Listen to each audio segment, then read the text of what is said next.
Very good evening everyone. So ఈరోజు నుంచి మీకు ఫౌండేషన్ క్లాసెస్ అనేవి స్టార్ట్ అవుతాయి. ఫౌండేషన్ క్లాసెస్ ఏంటి అంటే ఆంధ్రప్రదేశ్ మరియు తెలంగాణ గ్రూప్ 2కి సంబంధించి తెలుగు మీడియం ఫౌండేషన్ క్లాసెస్ ఇవి. మీకు తెలుగు మీడియం క్లాసెస్ ఏమో మార్నింగ్ 8 to 10:30, 11 to 1:30 జరుగుతాయి. కానీ ఈ వీక్ ఫౌండేషన్ క్లాసెస్ మాత్రమే మీకు 5:30 to 8 జరుగుతాయి. తర్వాత ఫుల్ ఫ్లెడ్జ్డ్ క్లాస్ అనేవి మార్నింగ్ టైంలోనే ఉంటాయి మీకు. ఎందుకంటే మనకి షెడ్యూల్ అనేది కొంచెం అరేంజ్ చేయడానికి ఫౌండేషన్ క్లాసెస్ మాత్రము 5:30 to 8 అనేది పెట్టారు. ఈవినింగ్ మీరు ఆఫ్లైన్ అన్నా రావచ్చు, ఆన్లైన్లో కూడా అటెండ్ అయ్యారు. సో ఆన్లైన్లో అన్నా మీరు అటెండ్ అవ్వచ్చు. ఇది ఫౌండేషన్ క్లాసెస్. ఫౌండేషన్ క్లాసెస్లో what is the main objective? మనకి మెయిన్ ఆబ్జెక్టివ్ ఏంటిది ఫౌండేషన్ క్లాసెస్కి? మీకు సిలబస్ ఏ రకంగా ఉంటుంది, ఒక్కొక్క సబ్జెక్ట్ యొక్క ట్రెండ్స్ ఏ రకంగా ఉంటాయి, మళ్ళీ ఒక్కొక్క దాంట్లో టెర్మినాలజీ అంటే పదాలు ఉంటాయి కదా, ఆ పదాల గురించి చెప్పడానికే ఈ foundation class. Right, first start చేద్దాం మీరు.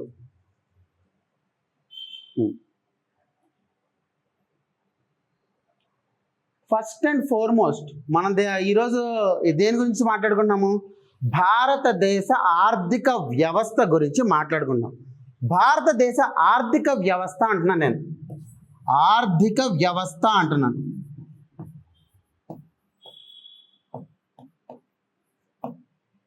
అదేవిధంగా మనకి ఇంకొక పదం ఉంటుంది, అదేంటిది? అర్థశాస్త్రం.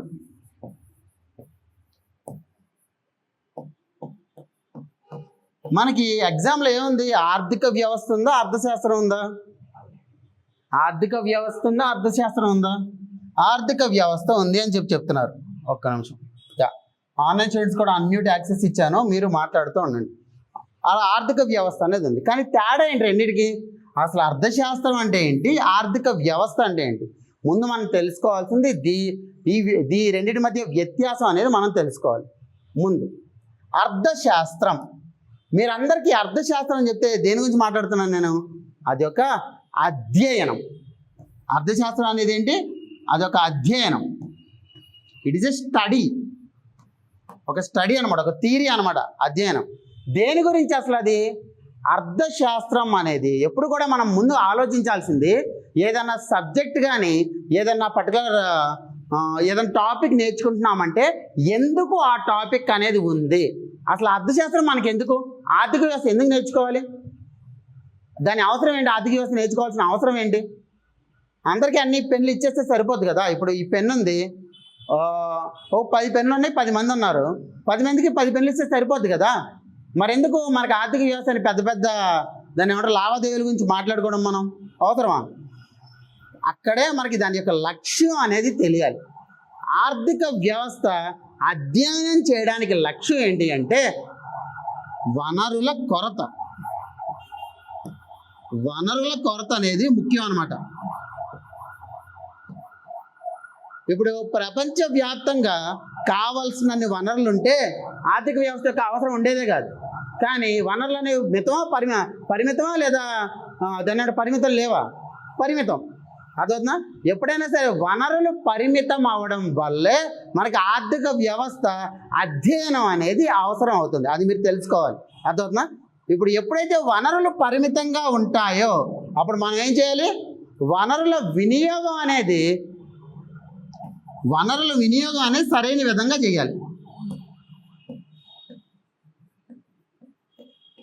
వనరుల వినియోగం ఏ రకంగా చేస్తున్నాము అనేది మనకు అధ్యయనం. సరే, ఈ వనరులు దేనికోసం ఇవి? భూమి ఉంది, భూమి అనేది వనరేనా? ఓకే, సహజ వనరు అనేది దేనికోసం? పోనీ ఒక వ్యక్తి ఉన్నాడు, ఒక వ్యక్తి శ్రామిక శక్తి అనేది వనరేనా? ఈ శ్రామిక శక్తి దేనికోసం? మూలధనం, ఒక వనరు, దేనికోసం అది? ఇవన్నీ కూడా ఆర్థిక లావాదేవీలని మనం చేయడానికి. ఆర్థిక లావాదేవీలు అంటే ఏంటి అంటే 3. ఒకటి, ఏదైనా సరే మనం ఆర్థిక వ్యవస్థలో నేర్చుకునేది ఉత్పత్తి ఆధారంగా ఉంటుంది. ఉత్పత్తి అయిన తర్వాత ఏం కావాలి? ఉత్పత్తి అయిన వ్యవస్థని సరఫరా చేయాలి. ఈ సరఫరా అయిన తర్వాత అంతిమ వినియోగం ఉంటుంది. మీరు ఆర్థిక వ్యవస్థలో ఏవైనా చూసుకోండి, ఈ మూడే ఉంటాయి. అయితే ఉత్పత్తి చేస్తారు, లేదా సరఫరా చేస్తారు, లేదా వినియోగం చేస్తారు.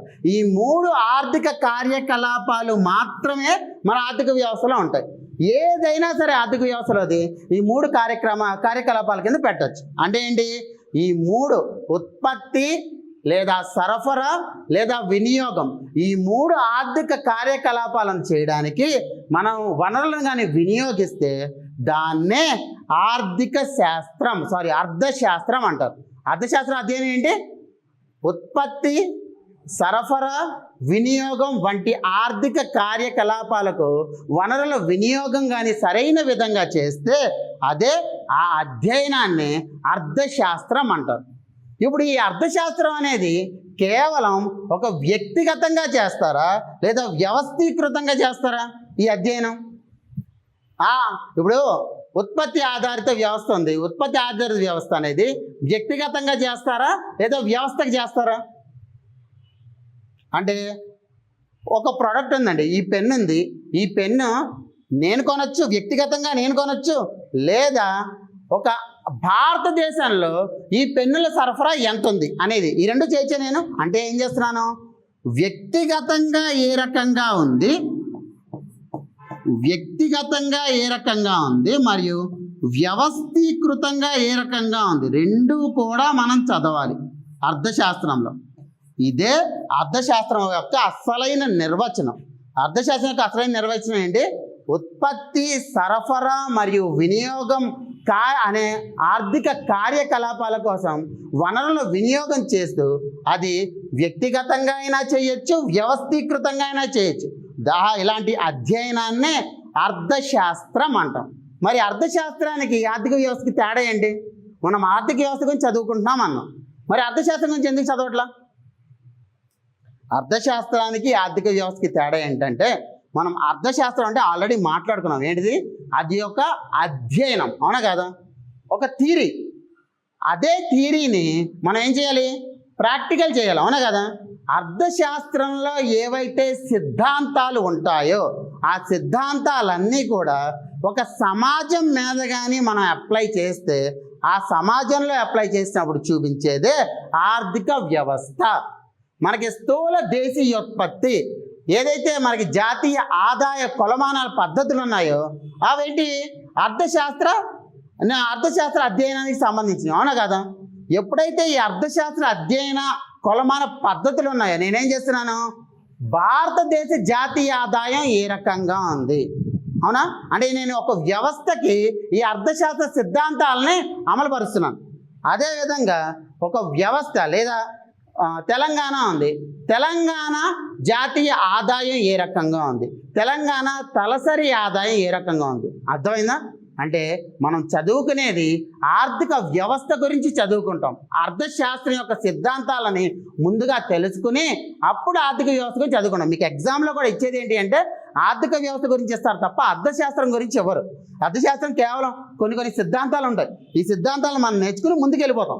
భారతదేశ పరంగా ఆ సిద్ధాంతాలను ఏ రకంగా అమలు పరుస్తున్నారు, తెలంగాణ ఆంధ్రప్రదేశ్ పరంగా ఆ సిద్ధాంతాలను ఏ రకంగా అమలు పరుస్తున్నారు, తలసరి ఆదాయం భారతదేశానికి ఎంత, తెలంగాణది ఎంత, లేదా ఆంధ్రప్రదేశ్ ఎంత, ఇవన్నీ కూడా మనం చదువుకుంటాం. అర్థమైందా? అర్థశాస్త్రం అంటే ఏంటి? వ్యక్తిగతంగా అయినా వ్యవస్థీకృతంగా అయినా వనరుల సరైన వినియోగం ఉత్పత్తికి కానీ సరఫరాకి కానీ వినియోగానికి కానీ చేస్తే దాన్నే, అలాంటి అధ్యయనాన్నే అర్థశాస్త్రం అంటారు.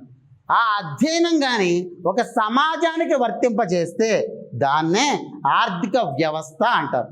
ఇప్పుడు ఇందాకే ఒక ముక్క చెప్పాను, ఏంటది? ఆర్థిక కార్యకలాపాలు అన్నాను. ఏదైనా ఒక సమాజంలో ఒక వ్యవస్థలో ఆర్థిక కార్యకలాపాలు అంటే ఏంటి? ఒక ఎగ్జాంపుల్ చెప్పండి. ఆర్థిక కార్యకలాపాలు అంటే ఏంటి? ఒకడు ఉత్పత్తి చేశాడు, అది ఆర్థిక కార్యకలాపం. సరే, ఉత్పత్తి చేసి డబ్బులేం తీసుకోవాలి, అలాంటప్పుడు ఆర్థిక కార్యకలాపం కింద లెక్కిస్తామా? లేదా ప్రభుత్వం మనకి ఫ్రీగా కరెంట్ ఇస్తుంది, అది ఆర్థిక కార్యకలాపం కింద లెక్కిస్తామా? లేదా ప్రభుత్వం మనకి ఫ్రీగా డబ్బులు ఇస్తుంది, అది ఆర్థిక కార్యకలాపం కింద లెక్కిస్తామా? లేదు. ఆర్థిక కార్యకలాపాలు అంటే ఏంటో కూడా సరిగ్గా తెలుసుకోవాలి. ఆర్థిక కార్యకలాపాలు. ఆర్థిక కార్యకలాపాలు అంటే ఏంటి అంటే ఏదైనా ఒక పని మనం చేస్తూ ఆ పనికి ఒక ట్రాన్సాక్షన్ అనేది ఉండాలి. అంటే ఒక ద్రవ్య సరఫరా అనేది ఉండాలి ఆ పనికి. అదవుతుందా? నేను ఒక క్లాస్ చెప్పాను, ఆ క్లాస్ చెప్పినందుకు నాకు డబ్బులు వస్తాయి. క్లాస్ చెప్పడం ఏంటి అంటే ఒక పని చేస్తున్నాను, ఆ పనికి నాకు డబ్బులు ఇస్తున్నారు. అదేనా? పని ఉండాలి, ద్రవ్య సరఫరా ఉండాలి. రెండు ఉంటేనే అలాంటి వాటిని ఆర్థిక కార్యకలాపాలు అంటాం. అదేనా? సో ఇది మనం చదువుకోబోయేది. ఈ క్లాసెస్ అనేవి ఒక 25 నుంచి 30 రోజులు ఈ పూర్తిగా ఆర్థిక వ్యవస్థకు సంబంధించి ఉంటాయి. అర్థశాస్త్రం గురించి మనం డెప్త్గా వెళ్ళము, ఆర్థిక వ్యవస్థ గురించి మాత్రం డెప్త్గా వెళ్తాం. అంటే జాతీయ ఆదాయ కొలమాన పద్ధతులు ఏంటి, ఆ పద్ధతుల పరంగా భారతదేశ జాతీయ ఆదాయం ఏ రకంగా ఉంది, తెలంగాణ ఆంధ్రప్రదేశ్ యొక్క జాతీయ ఆదాయం తలసరి ఆదాయం ఏ రకంగా ఉంది, ఆ కొలమాన పద్ధతులను భారతదేశం ఏ రకంగా అమలు పరుస్తుంది, ఇవన్నీ కూడా మనం చదువుకుంటాం. ఆర్థిక వ్యవస్థ గురించి చదువుకుంటాం. అర్థమైందా? చాలామంది అడిగే క్వశ్చన్ ఏంటంటే, సార్ ఆర్థిక వ్యవస్థ అంటే డేటా మాత్రమే ఇస్తాడా, గ్రూప్ 2 అంటే డేటా మాత్రమేనా అంటే కాదు. మొన్న Andhra Pradesh group 2 last time topper వచ్చాడు వేణు మన్నమన్. ఆయన ఒక సెషన్ తీసుకున్నారు. ఏంటి? వైజాగ్లో ఆంధ్రప్రదేశ్ గ్రూప్ 2 వాళ్ళకి ఒక సెషన్ తీసుకున్నారు. ఆయన చెప్పింది ఏంటంటే, మీరు ఏది చదివినా సరే, ఏ అంశం చదివినా సరే ఆ అంశం సందర్భం తెలియాలి. ఆ సందర్భం ఆధారంగానే మీకు ప్రశ్నలు అనేవి వస్తాయి. ఈ సందర్భం గురించి కూడా మనం మాట్లాడుకుంటాం. ఒక ఎగ్జాంపుల్ చెప్పనివ్వండి. మనకి అమెరికా చైనా యుద్ధం జరుగుతుంది. అమెరికా చైనా యుద్ధం మనకి ఏ రకంగా ప్రభావం చూపిస్తుంది? అమెరికా ఇరాన్ యుద్ధం. అమెరికా ఇరాన్ అక్కడ గొడవ పడుతున్నాయి, అమెరికా ఇరాన్ ఎక్కడో గొడవ పడుతున్నాయి. అది మనకేం సంబంధం? ఆ సందర్భం ఏంటో తెలుసుకోవాలి. అమెరికా ఇరాన్ ఎప్పుడైతే గొడవ పడుతున్నాయో అవి గొడవ పడే ప్రదేశం ఏంటి? హోర్ముజ్ జలసంధి దగ్గర గొడవ పడుతున్నాయి. ఎప్పుడైతే ఆ హోర్ముజ్ జలసంధి దగ్గర గొడవ పడుతున్నాయో దాని నుంచి వెళ్ళే షిప్పులు ఏమవుతాయి? ఈ షిప్పులు అనేవి ఆగిపోతాయి. అవునా కదా? ఎప్పుడైతే షిప్పులు అనేవి ఆగిపోయాయో మన ఎగుమతులు దిగుమతులు ఏమవుతాయి? నష్టపోతాయి. ఎప్పుడైతే దిగుమతులు ఆగిపోయాయో అప్పుడు ఏమవుతుంది? దిగుమతులు ఆగిపోతే మనకి ముడి సరుకు అనేది రాదు భారతదేశంలోకి. ఎప్పుడైతే ముడి సరుకు రాదో ఉత్పత్తి అవ్వదు. ఎప్పుడైతే ఉత్పత్తి అవ్వదో అప్పుడు ఏమవుతుంది? ధరలు పెరిగిపోతాయి. అది ఒక రకం. ఇంకొకటి, ఉత్పత్తి అవుతుంది, కొన్ని రంగాలకు ముడి సరుకు అనేది భారతదేశంలోనే అవైలబుల్ ఉంది, ఉత్పత్తి అవుతున్నాయి. కానీ ఉత్పత్తి అవుతున్నప్పుడు వేరే మార్కెట్లకు మనం పంపించలేకపోతే ఏమవుతుంది? డిమాండ్ తగ్గిపోతుంది. ఎందుకంటే భారతదేశం టెక్స్టైల్స్ అనేవి ఉత్పత్తి చేసి ఎగుమతులు చేస్తుంది. అవునా కదా? అమెరికా ఇరాన్ యుద్ధం జరుగుతుంది, హోర్ముజ్ జలసంధి అనేది క్లోజ్ అయిపోయింది. అప్పుడు ఏమవుతుంది? ఏవైతే భారతదేశం నుంచి గల్ఫ్ దేశాలకి టెక్స్టైల్స్ పంపించాలో ఏమవుతుంది? అవన్నీ ఆగిపోతాయి. అవునా కదా? ఎప్పుడైతే ఈ టెక్స్టైల్స్ రంగం అనేది దెబ్బతింటుందో దాని యొక్క ఉత్పత్తి ఏమవుతుంది? తగ్గిపోతుంది. ఎందుకంటే ఎగుమతులు తగ్గిపోయినప్పుడు ఉత్పత్తి తగ్గిపోతుంది. ఉత్పత్తి తగ్గిపోయినప్పుడు నిరుద్యోగం పెరుగుతుందా లేదా? నిరుద్యోగం పెరుగుతుంది. ఎప్పుడైతే నిరుద్యోగం పెరిగిందో పేదరికం ఏమవుతుంది? పేదరికం కూడా పెరుగుతుంది. అంటే ఏంటి? ఎక్కడో అమెరికా ఇరాన్ యుద్ధం చేసుకుంటుంటే మన భారతదేశ పేదరిక స్థాయిలు అనేవి పెరుగుతున్నాయి. అవునా కదా? ఇదంతా కూడా చదువుకుంటే అప్పుడు మనకి నిరుద్యోగం గురించి ఒక ప్రశ్న వస్తుంది, పేదరికం గురించి ప్రశ్న వస్తుంది, ఎగుమతులు ఏ రకంగా ఉన్నాయి దాని ప్రశ్న వస్తుంది, హోర్ముజ్ జలసంధి గురించి ప్రశ్న వస్తుంది. అంటే ఏంటి? ఒక పర్టికులర్ టాపిక్ చదువుకుంటే 4 నుంచి 5 ప్రశ్నలు వస్తున్నాయి. అవునా కదా? అందుకే ఏదైనా సరే మనం ఒక సందర్భం తెలుసుకుంటాం, ఆ సందర్భం ఆధారంగా మనకున్న అంశాలను చదువుకుంటాం. అర్థమైందా? క్లాస్లో కూడా అదే విధంగా చేస్తాం. జాతీయ ఆదాయం ప్రస్తుతం 2026లో మొన్న ఫిబ్రవరి నుంచి ఆధారిత సంవత్సరం అనేది మార్చారు. ఏంటి సార్ ఈ ఆధారిత సంవత్సరం అంటే? మీది ఎవరు? నూజివేడు. ఎంత దూరం? ఎంత దూరం అన్నాను, మీరే ఇక్కడికే అన్నారు. అంటే ఏంటి? ఎక్కడి నుంచి మీరు లెక్కిస్తున్నారని మీకు తెలియాలి. అవునా కదా? అంటే నూజివీడు నుంచి హైదరాబాద్కి 350 కిలోమీటర్ అని చెప్పి మీరు చెప్పారు. అవునా కదా? అదేవిధంగా మనకి ఆర్థిక వ్యవస్థలో లెక్కిస్తామా? ఎప్పుడైతే జనగణన జరుగుతుందో ఎప్పుడైతే జాతీయ ఆదాయం లెక్కిస్తామో 2011-12 నుంచి 2025-26కి ఎంత అభివృద్ధి చెందాము లెక్కించాలా? అక్కడి నుంచి ఇక్కడ లెక్కించాలి. ఎందుకు లెక్కించాలి?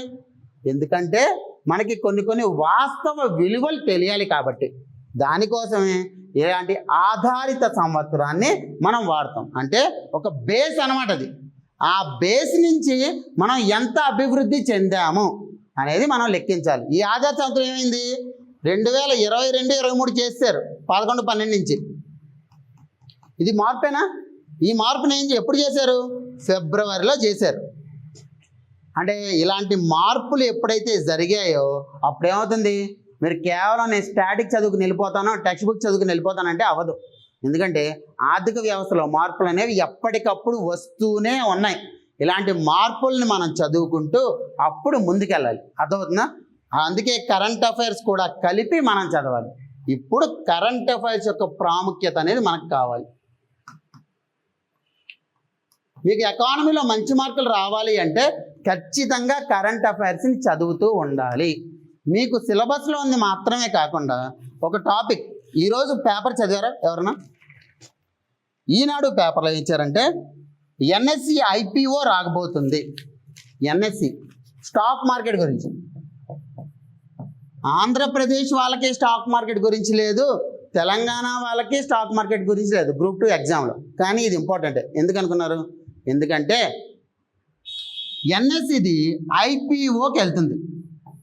భారతదేశంలో ప్రతిష్టాత్మకమైన ఒక స్టాక్ ఎక్స్చేంజ్ అది. నేషనల్ స్టాక్ ఎక్స్చేంజ్ అనేది ఒక ప్రతిష్టాత్మక స్టాక్ ఎక్స్చేంజ్.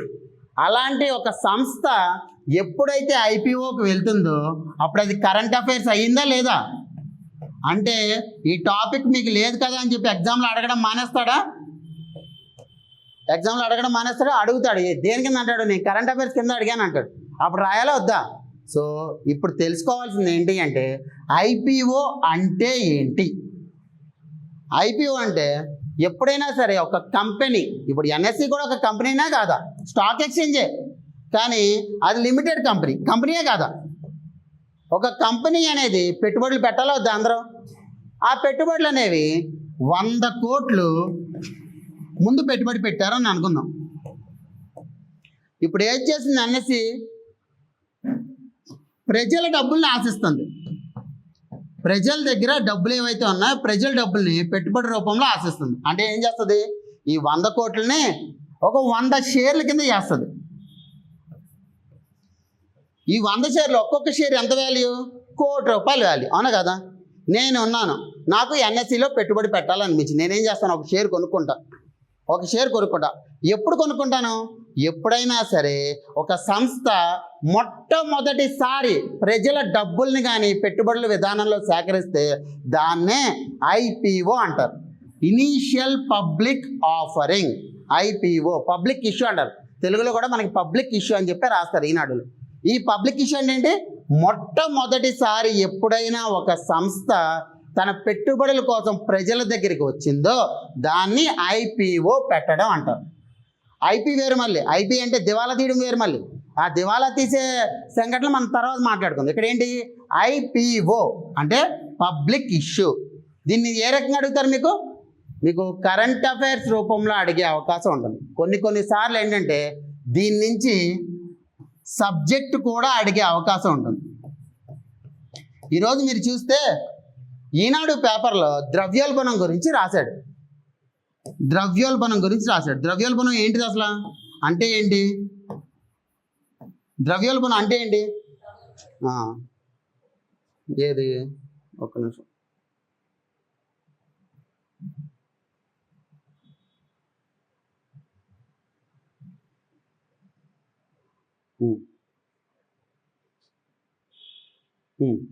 ఇది ఎప్పుడు? 12 జూన్ 2026లో రిపోర్ట్ రిలీజ్ అయింది పిఏబి నుంచి. దేని గురించి ఇది? Press release of consumer price index. Consumer price index అనేది ద్రవ్యోల్బణ సూచిక. ఈ ద్రవ్యోల్బణ సూచి అనేది ఒక 3 రోజుల కింద రిలీజ్ అయింది. అసలు ద్రవ్యోల్బణం అంటే ఏంటి? ఈ పెన్ ఉంది. ఈ పెన్ను 2023-24లో ₹10 అని అనుకుందాం. అదే ₹10 ఉంటుందా 2026-27లో కూడా? పెరుగుతుందా? ఎందుకు? రెండు అవకాశాలు ఉన్నాయి. మొదటి అవకాశం ఏమో ఈ పెన్ను తయారు చేయడానికి ముడిసరికి ఏదైతే ఉంటుందో ముడిసరికి యొక్క ధర పెరిగి ఉండొచ్చు, అవునా కదా? అదొక అవకాశం ఉంది. రెండో అవకాశం ఏంటి? ఈ పెన్ను 2023-24లో ఒక 100 మందికి కావాల్సి ఉంటే 26-27లో 100 మంది కంటే 200 మందికి కావాల్సి ఉండదు. ఎందుకంటే జనాభా పెరుగుతుంది కాబట్టి. ఎప్పుడైతే జనాభా పెరుగుతుందో డిమాండ్ పెరుగుతుందా? ఎప్పుడైతే తయారీ ఖర్చు పెరుగుతుందో ఏమవుతుంది? ధర పెరుగుతుందో. తయారీ ఖర్చు పెరిగినా దీనికి ధర పెరుగుతుంది, డిమాండ్ పెరిగినా దీని ధర పెరుగుతుంది, అవునా కదా? ఎట్టకేలకు ధరలు పెరగడాన్ని మనం ద్రవ్యోల్బణం అంటాం. అది డిమాండ్ ఆధారంగా పెరగచ్చు లేదా సరఫరా ఆధారంగా కూడా పెరగచ్చు. ఇప్పుడు ఈ ద్రవ్యోల్బణం వినియోగదారుల దగ్గర కానీ మనం కొలమానం చేసినట్టయితే దాన్ని ఏమంటారు? వినియోగదారుల ధరల సూచి.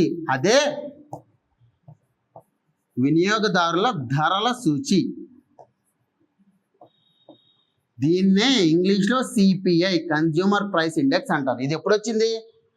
జస్ట్ కేవలం 3 రోజుల క్రితం వచ్చింది. ఇది ఏపీ వాళ్ళకైతే సపరేట్ టాపిక్కే మెన్షన్ చేశాడు. ఏంటి? ద్రవ్యోల్బణం అనే టాపిక్. సో మీరేం చేయాలి? ఆ రిపోర్ట్ చదవాలి. ఆ రిపోర్ట్లోకి వెళ్ళి దాని డెప్త్కి వెళ్ళి కాన్సెప్ట్ చదువుకోవాలి. కాన్సెప్ట్ ఏంటిది? అసలు వినియోగదారుల ధరల సూచి అంటే ఏంటి, దీని యొక్క ఆధారిత సంవత్సరం ఏంటి, వినియోగదారుల ధరల సూచికి టోకు ధరల సూచికి తేడా ఏంటి, ఇటీవల కాలంలో టోకు ధరల సూచిని ఎందుకు తీసేస్తున్నారు, టోకు ధరల సూచి తీసేసి ఉత్పత్తిదారుల ధరల సూచిని ఎందుకు తీసుకొస్తున్నారు, ఇవన్నీ కూడా దేంట్లో ఉన్నాయి? ఇవాళ పొద్దున్న హిందూ న్యూస్ పేపర్లో ఒక ఎడిటోరియల్ రాశాడు. ఆ ఎడిటోరియల్లో పూర్తిగా ఇచ్చాడు. మీరేం చేయాలి? హిందూ కావచ్చు, ఈనాడు కావచ్చు, సాక్షి కావచ్చు, ఏదో ఒక న్యూస్ పేపర్ తీసుకొని దాంట్లో టాపిక్ చదివి దాని బ్యాక్గ్రౌండ్కి వెళ్ళాలి. ఒక నోట్స్ పెట్టి ఆ బ్యాక్గ్రౌండ్లో రాసుకుంటూ ఉండాలి. అదొద్దా? ఇప్పుడు ద్రవ్యోల్బణం అనేది బ్యాక్గ్రౌండ్. టాపిక్ ఏంటిది? ఒక 3 రోజుల క్రితం ద్రవ్యోల్బణ సూచి అనేది రిలీజ్ అయింది, అది టాపిక్. ఈ బ్యాక్గ్రౌండ్ ఎప్పటికప్పుడు రాసుకుంటూ ఉంటేనే మనకి ఆర్థిక వ్యవస్థలో ఈ ప్రశ్నలే వస్తూ ఉంటాయి. అందుకే ఆర్థిక వ్యవస్థలో ఆర్ ఎకానమీ సబ్జెక్ట్లో మాత్రం కరెంట్ అఫైర్స్ లేకుండా మనం ముందుకి వెళ్ళలేము. అసలు ఎటువంటి పరిస్థితుల్లో ఒకవేళ కరెంట్ అఫైర్స్ లేకుండా మీరు ఎకానమీ చదివినట్టయితే తెలంగాణ వాళ్ళకి ఎంతకుంది? 150 మార్కులకు ఉంది, అవునా కదా? ఆ 150 మార్కులు ఒక 10 మార్కులు ఏమో పర్యావరణం గురించి వస్తుంది, మిగతా 140 మార్కులు ఎకానమీ గురించి వస్తుంది. 140 మార్కుల్లో మీకు ఒక 100 క్వశ్చన్ల దాకా ఈ కరెంట్ అఫైర్స్ ఆధారంగానే ఇస్తారు. అదే ఏపీ వాళ్ళకి ఏంటి? 75 మార్కులకు ఉంది. మొన్న చూస్తే 2025 పేపర్ 75 మార్కులకి 50 క్వశ్చన్లు కరెంట్ అఫైర్స్ ఆధారంగానే అడిగారు. ఎందుకు అలాగా? ఎందుకంటే ఇప్పుడు వస్తుంది చూడండి అసలైంది.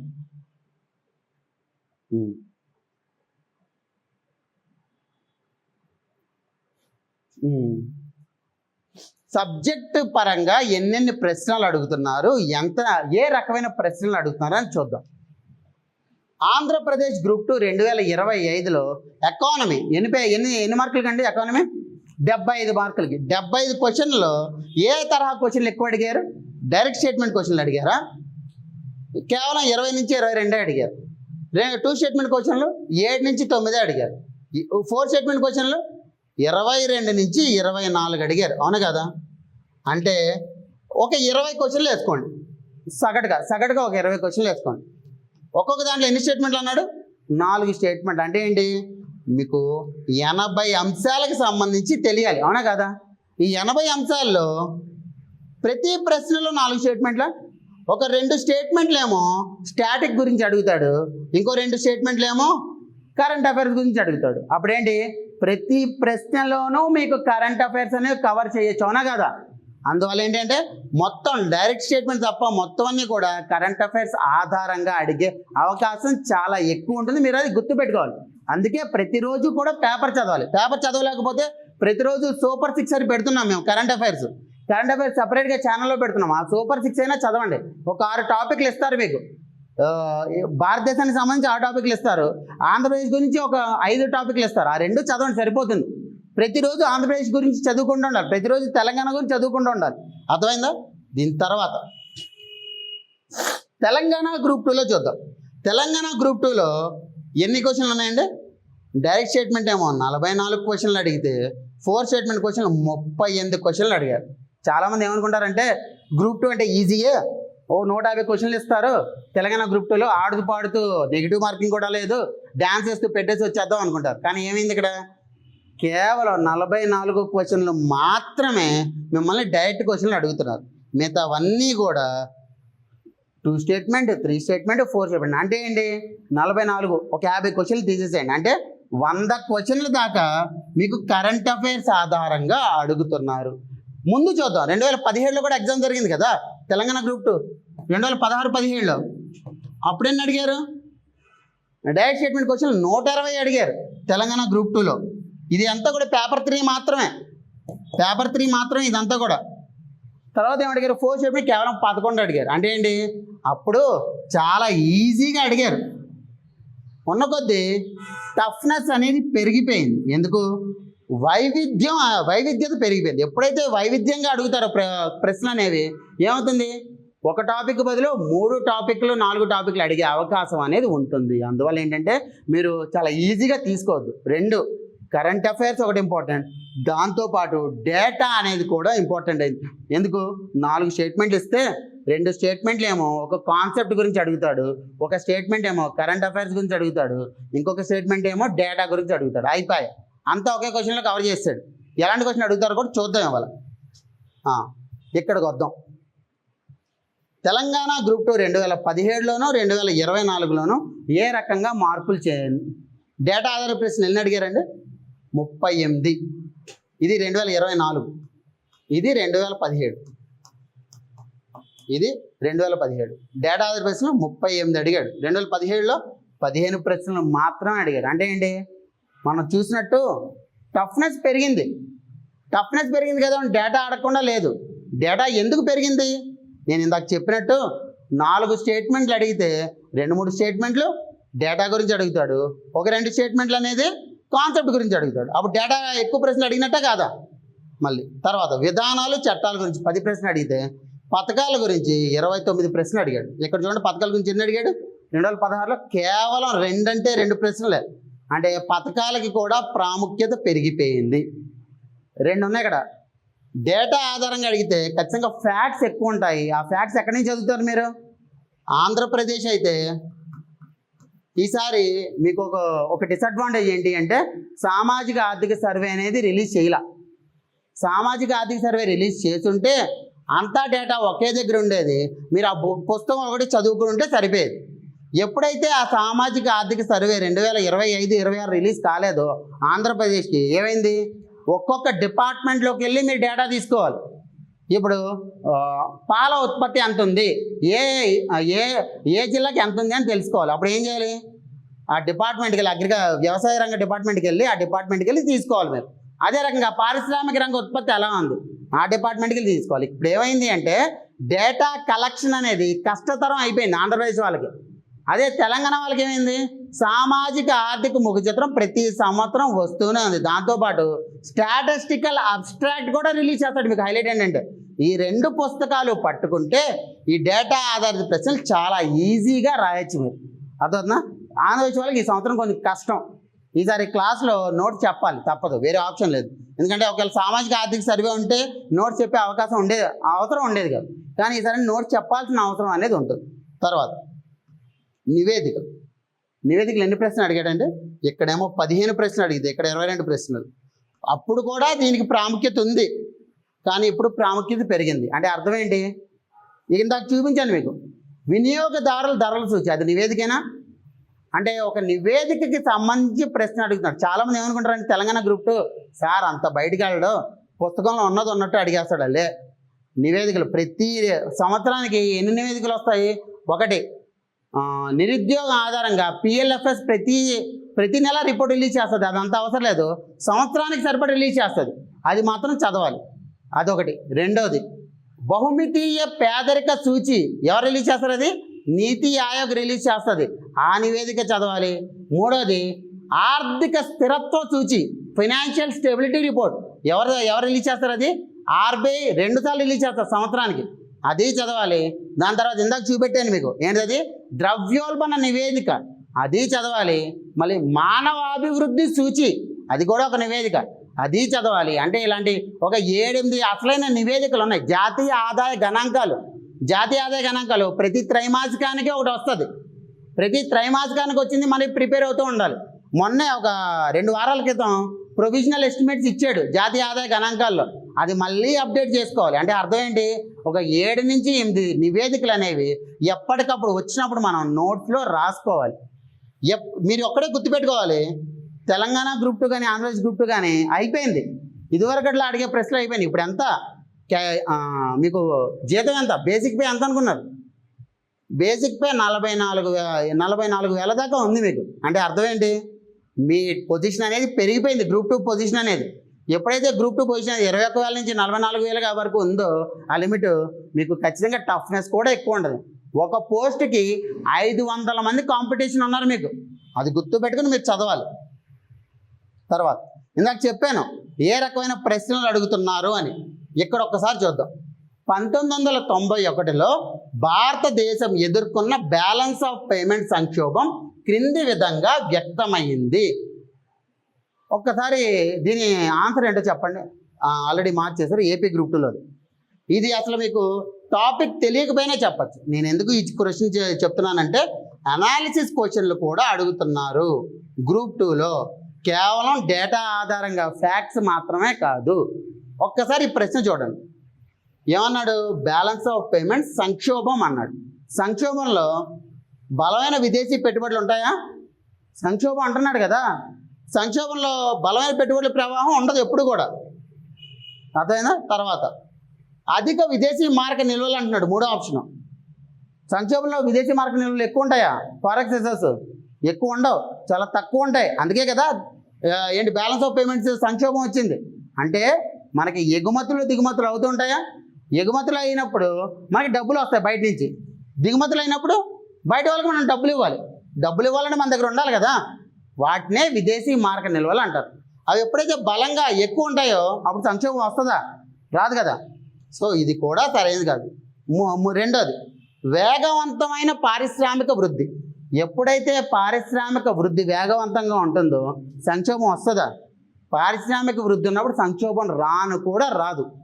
అంటే ఇది కూడా తప్పు. ఆన్సర్ ఏంటిది? ఇది. అంటే మీకు కాన్సెప్ట్ తెలియకపోయినా కేవలం ఆలోచన విధానంతో పెట్టే ప్రశ్న ఇది. ఇది దీంట్లో ఫ్యాక్ట్ ఏమైనా ఉందా? ఫ్యాక్ట్ ఏం లేదు, మొత్తం కూడా ఏంటి అనాలిసిసే ఉంది, అవునా కదా. ఇలాంటి ప్రశ్నలు ఎక్కువ అడుగుతున్నాడు, అది గుర్తుపెట్టుకోవాలి. దీని తర్వాత ఇక్కడ ఇదేమో డైరెక్ట్ క్వశ్చన్, కానీ దీంట్లో కూడా కొంత తికమక పెట్టాడు. నిరుద్యోగం యొక్క కింద వర్గీకరణలో ఏది ప్రధానంగా వ్యవసాయ రంగంతో సంబంధం కలిగి ఉంటుంది? వ్యవసాయ రంగంతో సంబంధం కలిగి ఉంటుంది. ఏది ఉంటుంది? ఇక్కడేమో నిర్మాణాత్మక నిరుద్యోగం ఇచ్చాడు, ఇక్కడ చక్రీయ నిరుద్యోగం ఇచ్చాడు, ఇక్కడ ఘర్షణ నిరుద్యోగం ఇచ్చాడు, ఇక్కడ కాలానుగుణ నిరుద్యోగం ఇచ్చాడు. అసలు మీకు కాన్సెప్ట్ ఇప్పుడు తెలియదని అనుకుందాం. వ్యవసాయంలో ఎప్పుడు వాళ్ళకి పంటలు ఉంటూనే ఉంటాయా? డబ్బులు చేతులు ఉంటూనే ఉంటాయి ఎప్పుడు? సంవత్సరం తరబడి డబ్బులు ఉంటూనే ఉంటాయా? వార్షిక సంవత్సరం మొత్తం కూడా ఎప్పుడు ఉంటాయి? ఎప్పుడైతే దారవ ఉంటాయో అప్పుడే ఉంటాయి, అవునా కదా. అదేవిధంగా తెలంగాణలో అయితే వానాకాలం యాసంగి పంట ఉంటుందో అప్పుడే ఉంటాయి, మధ్యలో ఉండవు కదా. అంటే ఏంటి? కాలానుగుణ నిరుద్యోగమైనా కాదు అది. కాలానుగుణ అంటే సీజనల్, ఎప్పటికప్పుడు. ఇప్పుడు వానాకాల పంటలు అనేవి పండుతున్నాయి, ఆ పంటలు పండి మార్కెట్లో ఉన్నప్పుడు డబ్బులు వస్తాయి. ఆ పంటలు లేని సమయంలో డబ్బులు రావు, అవునా కదా. అదేంటి? కాలానుగుణంగా అవుతుందా లేదా? ఇక్కడ ఇవన్నీ ఉన్నా సరే ఇది ప్రధానంగా ఉంది. మీకు ఏ ప్రశ్నలైనా చూడండి, కొన్ని ప్రశ్నలు ఎలా ఇస్తాడంటే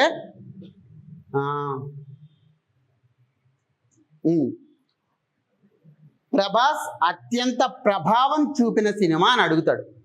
అత్యంత ప్రభావం చూపిన సినిమా అని అడుగుతాడు. ఏమని? 4 వస్తా. ఒకటేమో బాహుబలి 2, ఒకటేమో సాహో, ఒకటేమో ఇంకో 2 చెప్పండి, రాజా సాబు, ఇంకొకటి ఏదో ఒకటి వర్షం. ఈ 4 సినిమాలు ఉన్నాయి. మీ ఆన్సర్ ఏంటి అమ్మా? ఎందుకు చెప్పారు? 4 ప్రభాస్ సినిమాలే కదా, మరి ఎందుకు బాహుబలి 2 అయింది ఆన్సర్?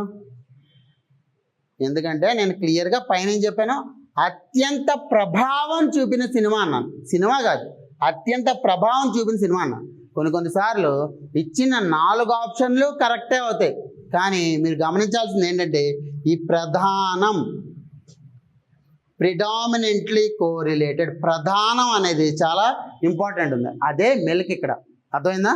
అది మీరు ఇలాంటి క్వశ్చన్లు ఎక్కువ ఇస్తున్నాడు అంటే డైరెక్ట్గా సార్ ఇది ఉండదు అంటే ఇవి కూడా ఉంటాయి, కానీ అన్నిటికంటే ఇవి ఎక్కువ ఉంటాయి. ఓకేనా? 3వ ప్రశ్న, చాలాసార్లు గ్రూప్ 2లో ఏమనుకుంటాము, అసలు అనాలిసిస్ అడగడు, ఎందుకు సందర్భం ఆధారంగా చదవాలన్నాను, కేవలం వాస్తవాలు మాత్రం చదవద్దన్నాను. ఎందుకంటే ఇలాంటి ప్రశ్నలు ఎక్కువ అడుగుతున్నాడు, సందర్భం ఆధారంగా అడుగుతున్నారు. అందువల్ల మీరు అది అర్థం చేసుకుని చదవాలి. ఇక్కడ ఇది ఉంది 1991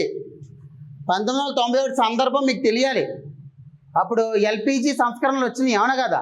అసలు ఎల్పిజి సంస్కరణలు రావడానికి కారణమే ఈ బ్యాలెన్స్ ఆఫ్ పేమెంట్ సంక్షోభం. అంటే అప్పుడు మీరేం చేయాలి, ఈ మొత్తం 91లో ఏదైతే సందర్భం ఉందో ఈ సందర్భం గురించి పూర్తిగా తెలుసుకుంటారు. ఎందుకు అంత తక్కువ విదేశీ మార్క నిల్వలు ఉన్నాయి, ఎవరు మనల్ని ప్రభావితం చేశారు, అసలు అంతర్జాతీయ ద్రవ్య నిధికి ఏం పని మనకి డబ్బులు ఇవ్వడానికి, అండ్ డబ్బులు ఇచ్చేటప్పుడు ఎందుకు కండిషన్లు పెట్టింది, ఇవన్నీ తెలుసుకున్నారు అనుకోండి, అలాంటి ప్రశ్నలు వస్తాయి, మీరు ఆన్సర్ అనేది ఈజీగా చేయొచ్చు. అందుకే సందర్భం ఆధారిత ప్రశ్నలు అనేవి ఎక్కువ వస్తున్నారు. 3వ చూద్దాం. డేటా అన్న డేటా అడుగుతున్నాడు, ఏ రకంగా అడుగుతున్నాడో ఒక్కసారి చూద్దాం. మొదటి ప్రకటన, భారత ప్రభుత్వం 2024-25 ఆర్థిక లోటు జీడిపిలో 4.8%. ఇదేంటి, వాస్తవా కాదా? వాస్తవం అంటే ఫ్యాక్ట్. ఇది కింద చూడండి, 2025-26 బడ్జెట్ ఆర్థిక లోటు అంచనా కన్నా తక్కువ. ఇదేంటిది, డేటా ఆధారంగా వచ్చాడా? బి స్టేట్మెంట్ డేటా ఏమైనా ఉందా? డేటా ఏం లేదు. ఏ స్టేట్మెంట్లో డేటా ఉంది, కానీ బి స్టేట్మెంట్ ఏంటి, ట్రెండ్. ఇది ట్రెండ్ అంటారు. అంటే ఏ రకంగా ఆ ధోరణి అది, అంటే 2024-25 ఏ రకంగా ఉంది, 25-26 ఏ రకంగా ఉంది, 26-27 ఏ రకంగా ఉంది, అంటే ఏ రకంగా ఆ వృద్ధి చెందుతుంది అనేది తెలియాలి మనకి, అవునా? దాన్నే ట్రెండ్స్ అంటాం. ఈ ట్రెండ్స్ అనేది కంప్లీట్గా అనలైటికల్ సంబంధించింది, ఇదేమో ఫ్యాక్ట్కి సంబంధించింది. అర్థమైందా? డేటా ఆధారిత ప్రశ్నలు అడుగుతున్నాడు, కానీ డేటా ఆధారిత ప్రశ్నలు కేవలం ఫ్యాక్ట్ పరంగానే కాదు, ఇలా కూడా అడుగుతాను. మీకు ఒకటే చెప్తాను, భారతదేశంలో 3 రంగాలు ఉన్నాయి. ఏంటివి అవి? వ్యవసాయ రంగం, పారిశ్రామిక రంగం, సేవా రంగం, అవునా కదా? నేను మిమ్మల్ని డేటా ప్రశ్న అడగను. 2025-26 ఆర్థిక సంవత్సరంలో క్రింది ఇచ్చిన వివిధ రంగాలను వాటి యొక్క నిష్పత్తి లేదా వాటి యొక్క ఆర్థిక వృద్ధి ఆధారంగా అమర్చండి అని అడుగుతాం. అప్పుడు ఏంటి, ఎక్కువ వృద్ధి రేటు దేనికి ఉందో అది మొదట వస్తుంది. ఏంటిది అది? తయారీ రంగానికి ఎక్కువ వృద్ధి ఉంది, అది మొదట వస్తుంది. తర్వాత సేవా రంగానికి ఎక్కువ వృద్ధి ఉంది, అది రెండోది వస్తుంది. తర్వాత వ్యవసాయ రంగానికి ఎక్కువ వృద్ధి ఉంది, అది మూడోది వస్తుంది. అంటే అర్థం ఏంటి, నాకు డేటా తెలియాలి, కానీ డేటా ఆధారిత ప్రశ్న అంటే కేవలం నెంబర్లు మాత్రమే ఇవ్వడం కాదు, ఇలాంటి ట్రెండ్స్ కూడా అడుగుతాడు. అర్థమైందా? అది. సో నెంబర్తో పాటు ట్రెండ్స్ కూడా మీరు తెలుసుకోవాలి. క్లాస్లో అదే విధంగా మనం డిస్కస్ చేస్తాం, క్లాస్లో అవే మాట్లాడుకుంటాం. తర్వాత 2017-2024 2 రోజుల ప్రశ్నల యొక్క ఏ రకంగా మారుతున్నాయో చూడండి. ఇక్కడేమో 2014-15లో తెలంగాణలో ప్రస్తుత ధరల రాష్ట్ర స్థూల ప్రాంతీయోత్పత్తిలో పారిశ్రామిక రంగ వాటా ఎంత? డేటా అడిగాడు. 4 డేటాను డైరెక్ట్గా డేటా తెలిస్తే రాయడం లేదా జంప్ అయిపోవడం. ఎక్కడ అడిగాడు చూడండి, ఇది 2024లో అడిగిన ప్రశ్న. మ్యాచింగ్లో కూడా డేటా అడిగాడు. ఇది కష్టమా, ఇది కష్టమా? కిందది కష్టం. ఎందుకు? డేటా అడిగింది 4 రకాల డేటా అడిగాడు. హైలైట్ ఏంటంటే అది మ్యాచింగ్లో అడిగాడు. అర్థమైందా? అంటే కొంచెం డెప్త్గా వెళ్ళిపోతున్నాడు కాన్సెప్ట్లోకి. అది మీరు గుర్తుపెట్టుకోవాలి. కాన్సెప్ట్లోకి ఎప్పుడైతే డెప్త్గా వెళ్ళిపోతాడో అప్పుడు మనకి చాలా ఎక్కువ టాపిక్లు అనేవి టచ్ అవుతాయి. ఇది చూడండి, దీంట్లో మీరు ఏం చదువుకోవాలి, 2014-15లో ఏ రకంగా ఉందని చదివితే చాలు. అంటే ఒక అంశమైనా ఎక్కడ చూడండి, సమాచార సాంకేతిక ఏ రకంగా ఉంది అది తెలియాలి, పరిశ్రమల రంగం ఏ రకంగా ఉంది అది తెలియాలి, వ్యవసాయ రంగానికి ఏ రకంగా ఉంది అది తెలియాలి, ఇది తెలియాలి. అంటే ఏంటి, 4 అంశాలు చదువుతున్నారా? అంటే డెప్త్ అనేది పెరిగిపోయిందా? మీరు 150 క్వశ్చన్లు ఇస్తున్నారు అంటే 150 క్వశ్చన్లు 150 టాపిక్లు మాత్రమే అనుకోవద్దు. 150 ఇంటూ ఒక్కొక్క దాంట్లో సగటుగా 2 స్టేట్మెంట్లు వేసుకోండి. అంటే 300 ప్రశ్నలకి మీరు ఆన్సర్లు రాస్తున్నారు తెలంగాణ వాళ్ళు. ఏపీ వాళ్ళైతే 75లో 70 ప్రశ్నలు 2-3 స్టేట్మెంట్లు అడుగుతున్నాడు. అంటే అరౌండ్ 200 ప్రశ్నలు రాస్తున్నట్టే మీరు. అది గుర్తు పెట్టుకొని ఆ అంశాలు అనేవి ఎక్కువ దృష్టి పెట్టాలి. ఏ రకంగా పెడతారు? ఎక్కడెక్కడో చదివేయడం కాదు, చదివిందే జాతీయ ఆదాయ కొలమానం. కానీ జాతీయ ఆదాయ కొలమానంలో పద్ధతులు ఏంటి, ప్రస్తుత ధోరణులు ఏంటి, ఏ ఏ తరహా సవాళ్ళు ఉన్నాయి, సవాళ్ళకి ఇటీవల కాలంలో ఎటువంటి జవాబులు వచ్చాయి, కొలమాన పద్ధతులు ఏంటి, ఐక్యరాజ్య సమితి ఇటీవల మార్చిన కొలమాన పద్ధతులు ఏంటి, అంటే ఇంత డెప్త్గా వెళ్ళిపోతే తప్ప మన ప్రశ్నలు అనేవి ఆన్సర్ చేయలేము. ఇంత చదివితే ఎన్ని ప్రశ్నలు అడుగుతాడు? ఒక చాప్టర్ నుంచి మహా అయితే 10 ప్రశ్నలు అడుగుతాడు, మహా అయితే. ఒక 8 ప్రశ్నలు అడిగితే మంచిది. అర్థమవుతుందా? అంటే 8 ప్రశ్నల కోసం మీరు ఒక్కొక్క టాపిక్ కనీసం ఒక 4 రోజులు చదవాల్సి ఉంటుంది, రివిజన్ చేయాల్సి ఉంటుంది. అర్థమైందా? అది తర్వాత ఇలాంటి ప్రశ్నలు ధృవీకరణ కారణం ఇందాక చూపించా. ప్రకటన ఏ, ప్రకటన బి. అదేవిధంగా ఇక్కడ కూడా అడుగుతాం. ఇవన్నీ గ్రూప్ 2, గ్రూప్ 1 కాదు. ఇక్కడేం అడిగాడు?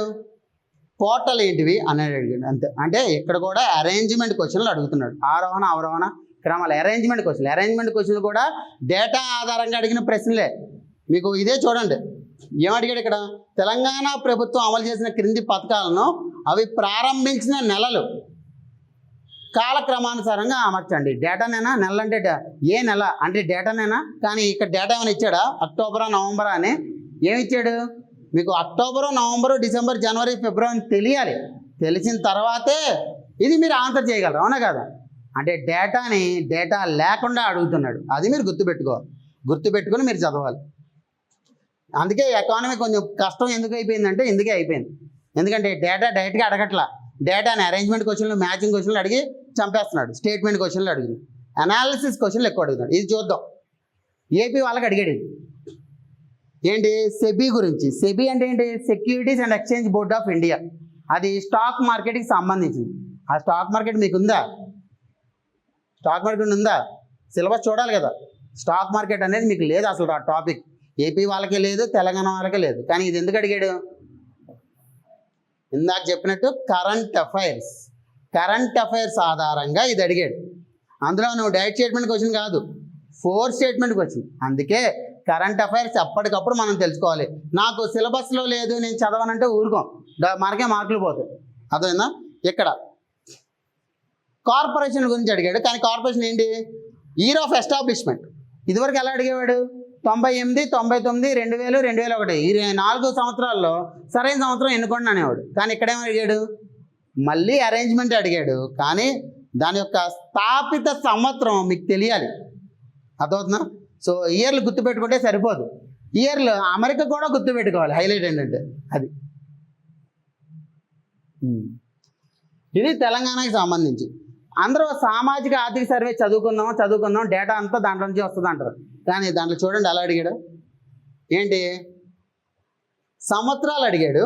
ఈ సంవత్సరాల్లో ఏ రకంగా వ్యవసాయ అభివృద్ధి జరిగిందని అది అడిగాడు. మళ్ళీ అదే డేటా చదువుకోవడము, డేటా పరంగా అమర్చుకోవడము, అప్పుడు ఈ ఆన్సర్ అనేది చేయడం. ఇక్కడ చూడండి, ఒకటేమో అనాలిసిస్ కాన్సెప్ట్, ఇంకొకటేమో ఫ్యాక్ట్. అర్థమైందా? కాన్సెప్ట్ ఫ్యాక్ట్ ఇలాంటివి అడుగుతున్నాడు. ఇప్పుడు వివిధ రకాల క్వశ్చన్లు చూసాం. కానీ ఈ క్వశ్చన్లో రిపీటెడ్గా మనకు కనపడింది ఏంటంటే అంచనాలు. అవునా కదా? 5-6 క్వశ్చన్లు కనపడింది. ఏంటి? వివిధ రకాల అంచనాలు. బడ్జెట్ అంచనాలు అంటున్నాడు, సవరించిన అంచనాలు అంటున్నాడు. ఇది బేసిక్ కాన్సెప్ట్. ఇది తెలిస్తే మనకి ఏ నివేదికైనా చదవచ్చు. ఈ అంచనాల గురించి మనం 2 నిమిషాలు మాట్లాడుకుందాం.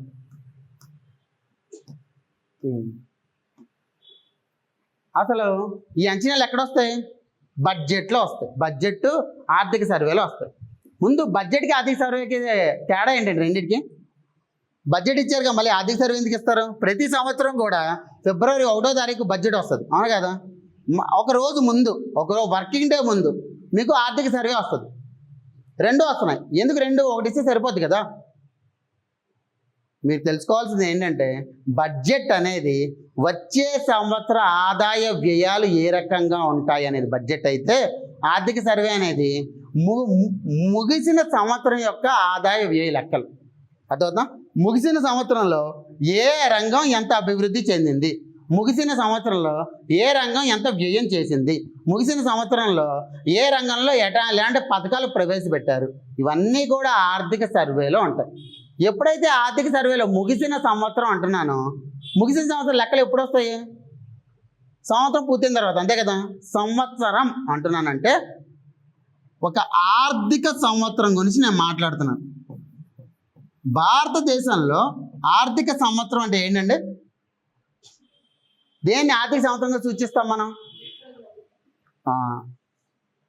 ఏప్రిల్ 1 నుంచి మార్చి 31 దాకా.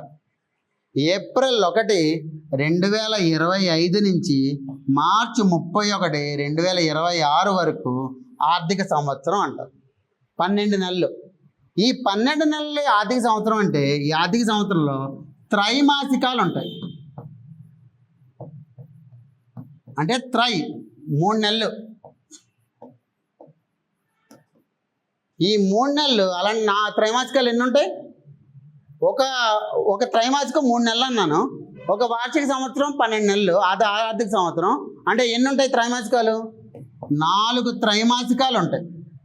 ఏప్రిల్, మే, జూన్ మొదటి త్రైమాసికం Q1, జూలై, ఆగస్టు, సెప్టెంబర్ రెండో త్రైమాసికం Q2, అక్టోబర్, నవంబర్, డిసెంబర్ మూడో త్రైమాసికం Q3, జనవరి, ఫిబ్రవరి, మార్చ్ నాలుగో త్రైమాసికం Q4. మనం చెప్పుకున్నట్టు బడ్జెట్ ఎప్పుడు వస్తుంది?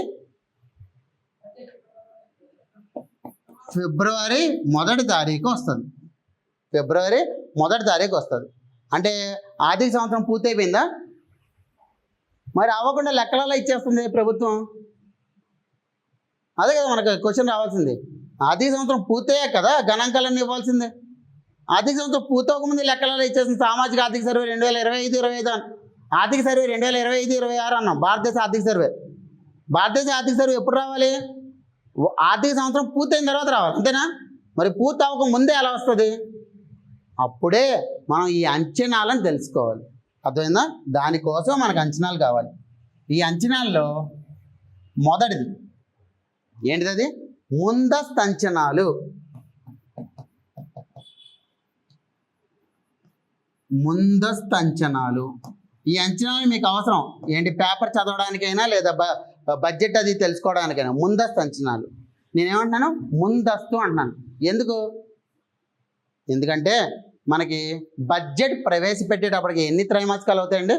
కేవలం 3 త్రైమాసికాలు మాత్రమే అవుతాయి. అంటే ఏప్రిల్లో స్టార్ట్ చేస్తే డిసెంబర్ వరకు మాత్రమే కంప్లీట్ అవుతుంది, అంతే కదా. సంవత్సరం ఆర్థిక సంవత్సరం డిసెంబర్ వరకే కంప్లీట్ అవుతుంది. జనవరి, ఫిబ్రవరి, మార్చి కంప్లీట్ అవ్వదు. కంప్లీట్ అవ్వకపోయినా లెక్కలు ఇవ్వాలి, అంతేనా? సంవత్సరం కంప్లీట్ కాకముందే లెక్కలు ఇచ్చేదాన్నే ముందస్తు అంచనాలు అంటారు. ఈ ముందస్తు అంచనాలు అనేవి ఏ రకంగా ఇస్తారు? మనకి 3 త్రైమాసికాల గణాంకాలు ఉన్నాయి మన చేతిలో. ప్రతి త్రైమాసికానికి గణాంకాలు ఇస్తూనే ఉంటారు. 3 త్రైమాసిక గణాంకాలు మన చేతిలో ఉన్నాయా? సరే, 3 త్రైమాసికాలకి 9 రూపాయలు వస్తే 4 త్రైమాసికాలకి ఎంత రావచ్చు? 12 రూపాయలు రావచ్చు. ఎలా చెప్పారు? 3 రూపాయలు లెక్క. అర్థమైందా? అదే ఎందుకు ఈ 4వ త్రైమాసికానికి అంచనా వేస్తారు, ఎంత వస్తుంది ఏంటి అనేది. ఈ అంచనాలు అనేవి ఏ రకంగా వేస్తారు? 3 త్రైమాసికాల్లో ఎంత కలెక్ట్ చేశారు, అదేవిధంగా మునుపటి సంవత్సరం ఎంత ఆర్థిక వృద్ధి రేటు ఉంది, ఈ 2 విధానాలు కలిపి ముందస్తు అంచనాలు అనేవి ఇస్తారు. ఈ బడ్జెట్లో ఎప్పుడు మీకు వచ్చే ముందస్తు అంచనాలే. తర్వాత మొన్న మేలో రిలీజ్ అయ్యాయి. ఏంటి అవి? తాత్కాలిక అంచనాలు, ప్రొవిజనల్ ఎస్టిమేట్స్. మరి తాత్కాలిక అంచనాలు అంటే ఏంటి? పేర్లోనే ఉంది తాత్కాలిక. మీకు డిగ్రీ కంప్లీట్ అయిపోయిందా? డిగ్రీ కంప్లీట్ అయిపోతే ప్రొవిజనల్ సర్టిఫికేట్ ఇస్తారా? పీసీ ఇస్తారా? పీసీ ఎందుకు ఇచ్చారు? డైరెక్ట్గా తర్వాత ఓడి ఎలాగ ఇస్తారు కదా, ఒరిజినల్ డిగ్రీ. ఓడి ఇచ్చి మళ్ళీ పీసీ ఎందుకు? ఏం అవసరం? 2 సర్టిఫికేట్లు ఎందుకు? ప్రభుత్వం మీకు ఇవ్వాల్సిందే. ఒక సర్టిఫికేట్ ఇస్తే సరిపోద్ది కదా. ఏంటి అంటే మనకి ఎగ్జామ్స్ అయిపోయి బయటకు వచ్చినప్పుడు అప్పటికే ఒరిజినల్ డిగ్రీ తయారైపోద్దా? తయారైపోదు కదా, టైం పడుతుంది ఒరిజినల్ డిగ్రీ తయారు చేయడానికి. ఆ లోపు ఏం చేస్తారు, మనకు వచ్చిన మార్కులు అన్నీ కలిపి తాత్కాలికంగా నీ ఇంటర్వ్యూలకి వాటికి ప్రొవిజనల్ సర్టిఫికేట్ వాడుకో అని ఇస్తారు, అవునా కదా. దానికోసమే ప్రొవిజనల్ సర్టిఫికేట్ ఇచ్చేది. తర్వాత ఎప్పుడైతే ఒరిజినల్ డిగ్రీ వస్తుందో ఈ ప్రొవిజనల్ సర్టిఫికేట్ యొక్క విలువ అనేది ఏముండదు, ఎందుకంటే ఒరిజినల్ డిగ్రీ వచ్చేసింది కదా. అదేవిధంగా ప్రభుత్వ లెక్కలు కూడా మనకి తాత్కాలిక అంచనాలు అని వస్తాయి. తాత్కాలిక అంచనాలు ఎప్పుడు వస్తాయంటే ఒక ఆర్థిక సంవత్సరం 12 నెలలు పూర్తయిపోయిన తర్వాత మొదటిసారిగా ఇచ్చే అంచనాలని తాత్కాలిక అంచనాలు, ప్రొవిజనల్ ఎస్టిమేట్స్ అంటారు. ఎందుకు సార్ అది తాత్కాలికం అంటే, ఎందుకంటే 12 నెలలు పూర్తయ్యాక మొదటిసారి ఇచ్చేస్తున్నారు, అంటే ఇమీడియట్గా ఇచ్చేస్తున్నారు. జనవరి నుంచి మార్చి వరకు 4వ త్రైమాసికం అయింది, మేలో లెక్కలు ఇచ్చేస్తున్నారు, నెల రోజులు లెక్కలు ఇచ్చేస్తున్నారు, అవునా కదా. ఏ ఊర్లో సార్ ప్రతి సంవత్సరం కూడా ఆదాయం అనేది ఎగ్జాక్ట్గా మార్చి కల్లా ఎవరు ప్రకటిస్తున్నారు? ఆదాయ పన్ను కడుతున్నారా? ఆదాయ పన్ను కూడా లెక్కల్లోకి రావాలా? ఆదాయ పన్ను టైం ఎంత, ఎప్పటి వరకు సబ్మిట్ చేయాలి ఆదాయ పన్ను అనేది? ఆదాయ పన్ను కట్టాల్సింది, దాని రిటర్న్స్ ఎప్పటికి వేయాలి? జూన్ వరకు రిటర్న్ చేసుకోవచ్చు. జిఎస్టీ కూడా జూన్ లోపు, ఒక 2 నెలలు ఇస్తారు టైం, జూన్ లోపు రిటర్న్ చేసుకోవచ్చు, అవునా కదా. అంటే ఏంటి, మనం కట్టాల్సింది కొంత టైం ఇచ్చి కట్టించుకుంటున్నారు, అవునా కదా. ఈ టైం ఇచ్చి కట్టించుకునేటప్పుడు ఆదాయ వ్యయ లెక్కలు పూర్తిగా వస్తాయా మనకి? ఆ సంవత్సరం యొక్క లెక్కలు పూర్తిగా వచ్చేస్తాయా? రావు. ఎందుకంటే కొన్ని రంగాల లెక్కలు అనేవి కొంత టైం పడుతుంది, కొన్ని ఆదాయాలు అనేవి కొంత టైం పడుతుంది ఇవ్వడానికి. అందుకే 12 నెలల లెక్కలు ఇచ్చినా సరే అది తాత్కాలికం మాత్రమే, ఎందుకంటే పూర్తి స్థాయి లెక్కలు అనేవి ఇంకా రానట్టే. అది మీరు గుర్తుపెట్టుకోవాలి, అర్థమైందా? అది తర్వాత సవరించిన అంచనాలు. సవరించిన అంచనాలు, రివైజ్డ్ ఎస్టిమేట్స్. సరే, తాత్కాలిక అంచనాలు అంటే 12 నెలలు పూర్తిగా మొదటిసారి ఇచ్చిందని అనుకున్నాం. ఆ అంచనాలు అనేవి ఒక సంవత్సరం పోయాక వచ్చే బడ్జెట్లో రెండోసారి ఇస్తారా? ఇప్పుడు 2025-26కి ఈ బడ్జెట్లో 26-27 మొన్న ఫిబ్రవరి బడ్జెట్లో ఏమో ముందస్తు అంచనాలు ఇచ్చారు, మొన్న మేలోనేమో తాత్కాలిక అంచనాలు ఇచ్చారు. ముందస్తు అంచనాలు ఏంటి, 9 నెలలు మాత్రమే ఉంది. ఆ 3 త్రైమాసికాలకి తగ్గట్టు ముందు మునుపటి సంవత్సరం ఆర్థిక వృద్ధి ఏ రకంగా ఉందో రెండూ చూసి అప్పుడు ఇస్తారు ముందస్తు అంచనాలు. ఈ తాత్కాలిక అంచనాలు ఏంటి, 12 నెలలు కంప్లీట్ అయిపోయింది కాబట్టి ఏ లెక్కలైతే వచ్చాయో ఆ లెక్కలనే ముందు పబ్లిష్ చేస్తారు, అదవుతుందా, ప్రచురిస్తారు. అదే తాత్కాలిక అంచనాలు. మళ్ళీ ఈ 12 నెలలు అయిపోయిన తర్వాత వచ్చే బడ్జెట్ ఉంటుందా, వచ్చే సంవత్సరం కూడా బడ్జెట్ ఇవ్వాలి కదా, 2027-28. వచ్చే సంవత్సరం బడ్జెట్ ఇచ్చేటప్పుడు ఈ సంవత్సరం లెక్కలు పూర్తిగా ఒక సంవత్సరం అవుతుందా? మార్చి కంప్లీట్ అయి పూర్తిగా ఒక సంవత్సరం అవుతుంది. అంటే ఏంటి, రెండోసారి లెక్కలు ఇస్తున్నాడు ఆ సంవత్సరానికి సంబంధించి, అవునా కదా. అంటే ఇచ్చిన అంచనాలని సవరిస్తూ ఇస్తున్నాడు బడ్జెట్లో, అందుకే వీటిని సవరించిన అంచనాలు అన్నారు. అర్థమైందా? సవరించడం అంటే హెచ్చు తగ్గులు ఏమైనా ఉంటే అవి యాడ్ చేసి తీసేసి ఇస్తాడనమాట, అర్థమైందా. వీటినే సవరించిన అంచనా అంటారు. ఈ సవరించిన అంచనాలు రివైజ్ ఎస్టిమేట్స్ ఎప్పుడు ఇస్తాడు, ఒక సంవత్సరం లెక్కలు అనేవి వచ్చే సంవత్సరం బడ్జెట్ ప్రవేశపెట్టేటప్పుడు ఇస్తారు.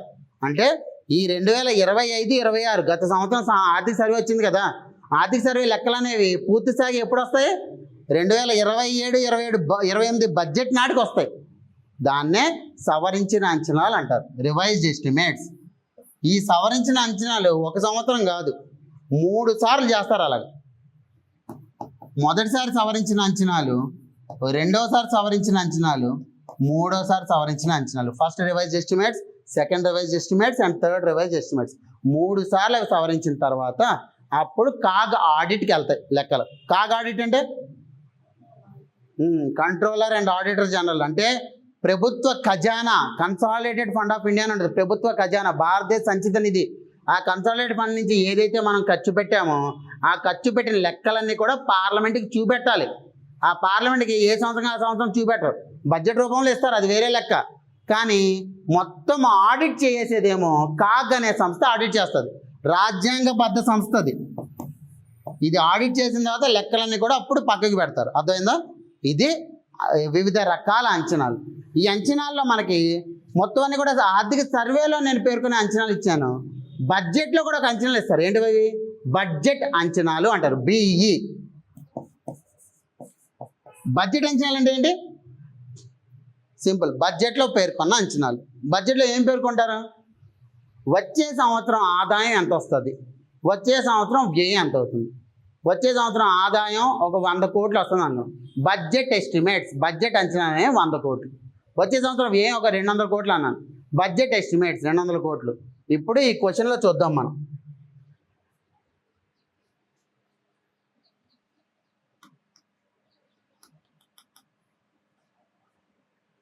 ఇక్కడ ఏమన్నాడు? 2014-15 ముందస్తు అంచనాలు అన్నాడు. అంటే ఏంటి? 15-16 సమయానికి మొదటిసారి బడ్జెట్లు ఇచ్చేస్తారు చూడండి, త్రైమాసికం అంటే 4వ త్రైమాసికం పూర్తవక ముందే, అందుకే ముందస్తు అంచనాలు అనేవి ఇచ్చాడు. తర్వాత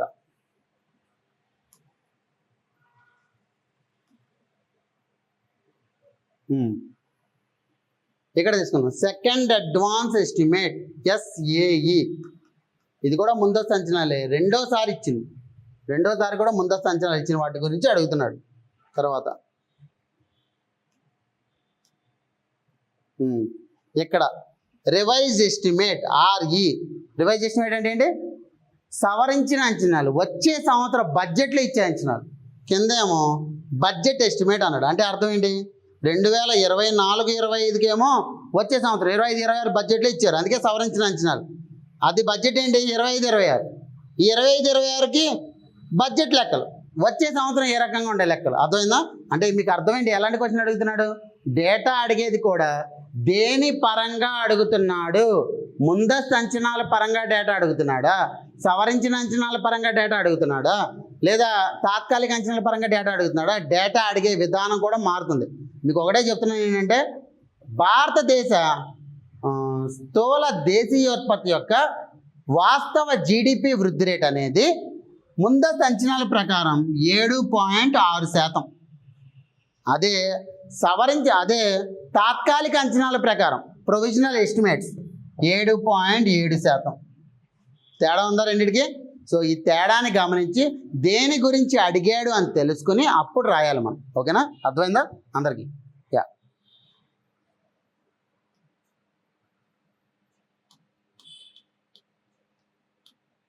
తర్వాత సార్ ఏం పుస్తకాలు చదవాలి సార్? పుస్తకాలు ఎన్ని పుస్తకాలు చదువుతున్నారంటే, ప్రతిరోజు పక్కవాడి దగ్గర పుస్తకం చూడడం, అది చదవడం. అలా చెయ్యొద్దు. ఒక పుస్తకమే పట్టుకోవాలి, 5 సార్లు చదవాలి. As simple as that. ఈ మీరు భారతదేశ పరంగా అయితే తెలంగాణ చాలా మంచి మంచి సోర్సెస్ తీసుకొచ్చింది. ఎందుకు? భారతదేశ ఆర్థిక వ్యవస్థ పరంగా తెలంగాణ తెలుగులో బుక్ తీసుకొచ్చింది. ఆంధ్రప్రదేశ్ ఆర్థిక వ్యవస్థ అనేది తెలుగు అకాడమీ పబ్లిష్ చేసింది, పుస్తకం ఉంది. తర్వాత తెలంగాణ ఆర్థిక వ్యవస్థకు సంబంధించి తెలంగాణ పబ్లిష్ చేసింది. ఆంధ్రప్రదేశ్ వాళ్ళు ఈ 2 చదవండి, తెలంగాణ వాళ్ళు ఈ 2 చదవండి, సరిపోతాయి. ఎందుకు సార్? అది ఎప్పుడో గవర్నమెంటే కదా, ప్రతి సంవత్సరం అప్డేట్ చేయరంటే మీకు ఏం కావాలి? అక్కడ కాన్సెప్ట్ మాత్రమే దీన్ని చదువుతారు. ఇప్పుడు తెలంగాణ ఆర్థిక వ్యవస్థకు సంబంధించి అవిభక్త ఆంధ్రప్రదేశ్లో తెలంగాణ ఆర్థిక వ్యవస్థ ఏ రకంగా ఉంది అని అడుగుతాడు.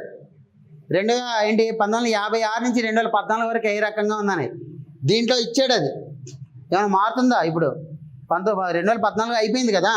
అదేవిధంగా భూ సంస్కరణ గురించి ఇస్తాడు. ఈ భూ సంస్కరణలు ఏమైనా మారుతాయా? అవి కూడా అదే రకంగా ఉన్నాయి.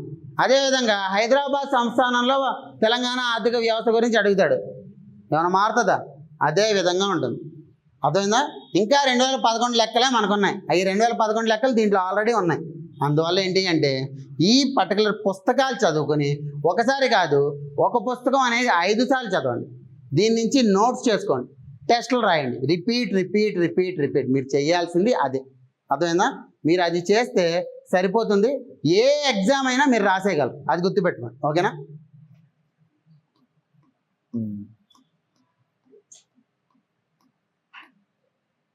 అది ఇప్పుడు మీకు క్లాసులు ఏ రకంగా జరుగుతాయి, ఎకానమిక్ క్లాసులు ఏ రకంగా జరుగుతాయి. ఎకానమిక్ క్లాసులు అనేవి మీకు 2 ప్రతిరోజు కూడా 8 to 10:30 ఒకటి జరుగుతుంది, 11 to 1:30 జరుగుతుంది. అంటే 2 ఎకానమిక్ క్లాసులే. ఒక చాప్టర్ ఏమో ఒకరు చెప్తే ఇంకొక చాప్టర్ ఏమో ఇంకొకరు చెప్తారు. 2 సెపరేట్ మాడ్యూల్స్ ఉంటాయి, ఆ విధంగా చెప్తారు. ఫస్ట్ చూద్దాం సిలబస్ ఏ రకంగా ఉంది అనేది. ఆంధ్రప్రదేశ్ గ్రూప్ 2లో 5 చాప్టర్లు ఇచ్చాడు. ఈ 5 చాప్టర్లో భారతదేశ మరియు ఆంధ్రప్రదేశ్ ఆర్థిక వ్యవస్థ పూర్తిగా అన్ని అంశాలు ఇచ్చేసాడు, ఏది మిస్ కొట్టకుండా. ఇచ్చిన 5 చాప్టర్లే, కానీ దీంట్లో ఇంత సిలబస్ ఇచ్చాడు. గ్రూప్ 1కి ఎంత ఇచ్చాడు? 12 చాప్టర్లు ఉన్నాయి గ్రూప్ 1కి. గ్రూప్ 2కి ఏమో 5 చాప్టర్లు ఉన్నాయి. 12 చాప్టర్లు ఏవైతే ఉన్నాయో 5 చాప్టర్లు కూడా అవే ఉన్నాయి. జస్ట్ మొత్తం అన్ని తోస్తాడు, కుక్కేసాడు మొత్తం. ఏం కుక్కాడో చూద్దాం. మొదటిది, భారతదేశ ఆర్థిక వ్యవస్థ నిర్మాణం, ఆర్థిక ప్రణాళిక మరియు విధానం. ఆర్థిక వ్యవస్థ నిర్మాణం అంటే జాతీయ ఆదాయ లెక్కలు, తర్వాత ప్రణాళిక రంగం రెండోది, మళ్ళీ ఏంటి ఆర్థిక సంస్కరణ అంటే 3 రకరకాల చాప్టర్లు అనేవి మీకు మొదటి యూనిట్లో ఉంటాయి. ఏంటిది? మొదటిది జాతీయ ఆదాయం ఏంటి, దాని కొలమాన పద్ధతులు ఏంటి, వృత్తిపరమైన నమూనా, ట్రెండ్స్. దీన్ని ట్రెండ్స్ అంటారు. ఈ ట్రెండ్స్ ఎక్కడి నుంచి వస్తాయి మనకి? జాతీయ ఆదాయం, భారతదేశ జాతీయ ఆదాయం ఏ రకంగా ఉంది అని ట్రెండ్స్ ఎక్కడి నుంచి వస్తాయి? ఆర్థిక సర్వే. వేరే పుస్తకానికి వెళ్ళాల్సిన అవసరం లేదు.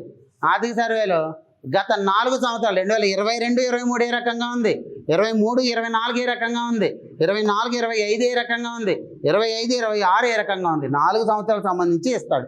ఈ 4 సంవత్సరాలు వచ్చే ఎగ్జామ్లో ఈ 4 సంవత్సరాల గురించి మిమ్మల్ని అడుగుతాడు. అదేంటి సార్ దశాబ్ద పరంగా ఏదైతే ఉందో గత 2014 నుంచి 26 దాకా ఏ రకంగా ఉందో అడగచ్చు కదా అంటే లేదు. ఎందుకంటే ముందు మనం మాట్లాడుకున్నట్టు ఆధారిత సంవత్సరం అనేది మారింది. ఎప్పుడైతే ఆధారిత సంవత్సరం అనేది 2022, 23 అయిందో దానివల్ల లెక్కలు పూర్తిగా మారిపోతాయి. ఇంకా కొన్ని లెక్కలు రాలా, ఇంకా ఆ కొన్ని లెక్కలు వస్తే ఇంకా చాలా డేటా అయిపోతుంది మీకు. అప్పటి వరకు లేటెస్ట్ ఆర్థిక సర్వే ఒకటి చదువుకోండి, ముందు ఏవి చదవద్దు. ఆంధ్రప్రదేశ్ వాళ్ళు ఏంటంటే ఆ డిపార్ట్మెంట్కి వెళ్ళి లెక్కలు చూడాలి. క్లాస్లో అంటే నేను నోట్స్ చెప్పేటప్పుడు చెప్తాను ఆ లెక్కలు అనేవి, కానీ ఏవైతే మీకు నార్మల్ అన్ని టాపిక్స్ ఉంటాయో ప్రతిదీ కూడా ఆ డిపార్ట్మెంట్ వెబ్సైట్లోకి వెళ్ళి మీరు డౌన్లోడ్ చేసుకుని చదవాలి. అర్థమైందా? తర్వాత రెండోది ద్రవ్య సరఫరా బ్యాంకింగ్. పూర్తిగా ఇది ఒక సపరేట్ చాప్టర్. మళ్ళీ ఇంకోటి ఏంటి? రెండోది ప్రభుత్వ ఆర్థిక వ్యవస్థ, రెండో చాప్టర్. మూడోది విదేశీ వాణిజ్యం. అంటే 3 పెద్ద చాప్టర్లనే ఒక టాపిక్లో పెట్టేశాడు. ఇప్పుడు మనం మాట్లాడుకోవాల్సింది ఏంటంటే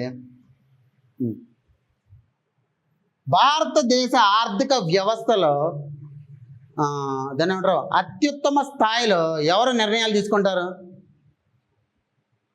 కేంద్ర స్థాయిలో నిర్ణయాలు తీసుకునేది ఎవరు మన భారతదేశ ఆర్థిక వ్యవస్థలో? ఆర్థిక మంత్రినా? మనకి 2 రకాల ఆర్థిక వ్యవస్థలు ఉంటాయి. మొదటిదేమో ద్రవ్య విధానం, రెండోదేమో ఆర్థిక విధానం అంటే విత్త విధానం, ఖజానాకి సంబంధించింది. ద్రవ్య విధానం, విత్త విధానం. ద్రవ్య విధానానికి ఏమో నిర్ణయాలన్నీ తీసుకునే అధికారి ఎవరంటే ఆర్బిఐ, భారతదేశ రిజర్వ్ బ్యాంక్. ద్రవ్య సరఫరాకి సంబంధించి అన్ని నిర్ణయాలు తీసుకునేది ఆర్బిఐ. అదేవిధంగా మనకి విత్త విధానం. విత్త విధానం అంటే ఏంటి? ఆర్థిక విధానం అంటే ఏంటి?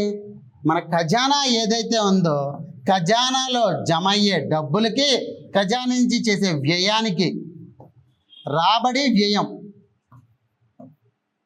ఈ రెండిటి లెక్కలు కూడా ఎవరు చేస్తారు? కేంద్ర ప్రభుత్వం. అంటే కేంద్ర ఆర్థిక మంత్రిత్వ శాఖలోనే ఇవన్నీ ఉంటాయి. ఆర్థిక మంత్రిత్వ శాఖలో ఏ విభాగాలు ఉంటాయండి? మీకు ఐడియా ఉందా? మంత్రిత్వ శాఖలో విభాగాలు ఉంటాయి. ఆ విభాగాల్లో బడ్జెట్ ఎవరిస్తారు? బడ్జెట్ ఎవరిస్తారో మనకు తెలియాలి. చాలాసార్లు క్వశ్చన్ అడిగాడు. బడ్జెట్ ఎవరిస్తారంటే ఆర్థిక వ్యవహారాల విభాగం ఇస్తుంది. ఆర్థిక వ్యవహారాల విభాగం, డిపార్ట్మెంట్ ఆఫ్ ఎకనామిక్ అఫైర్స్ అనేది బడ్జెట్ ఇస్తుంది. అది మొదటి విభాగం. ఇంకేముంటాయి? వ్యయ విభాగం, డిపార్ట్మెంట్ ఆఫ్ ఎక్స్పెండిచర్. ఇది ఉంటుంది. ఇంకేముంటాయి? వ్యయం ఉందంటే ఖచ్చితంగా రాబడులకు సంబంధించి కూడా ఉండాలి కదా. రాబడుల విభాగం, డిపార్ట్మెంట్ ఆఫ్ రెవెన్యూ.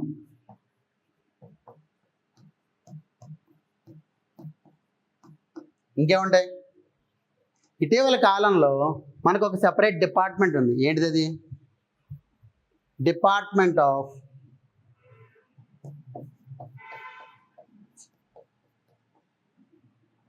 ఏంటి ఇది? దీపం. ఏంటి అది దీపం? Department of investment and public asset management.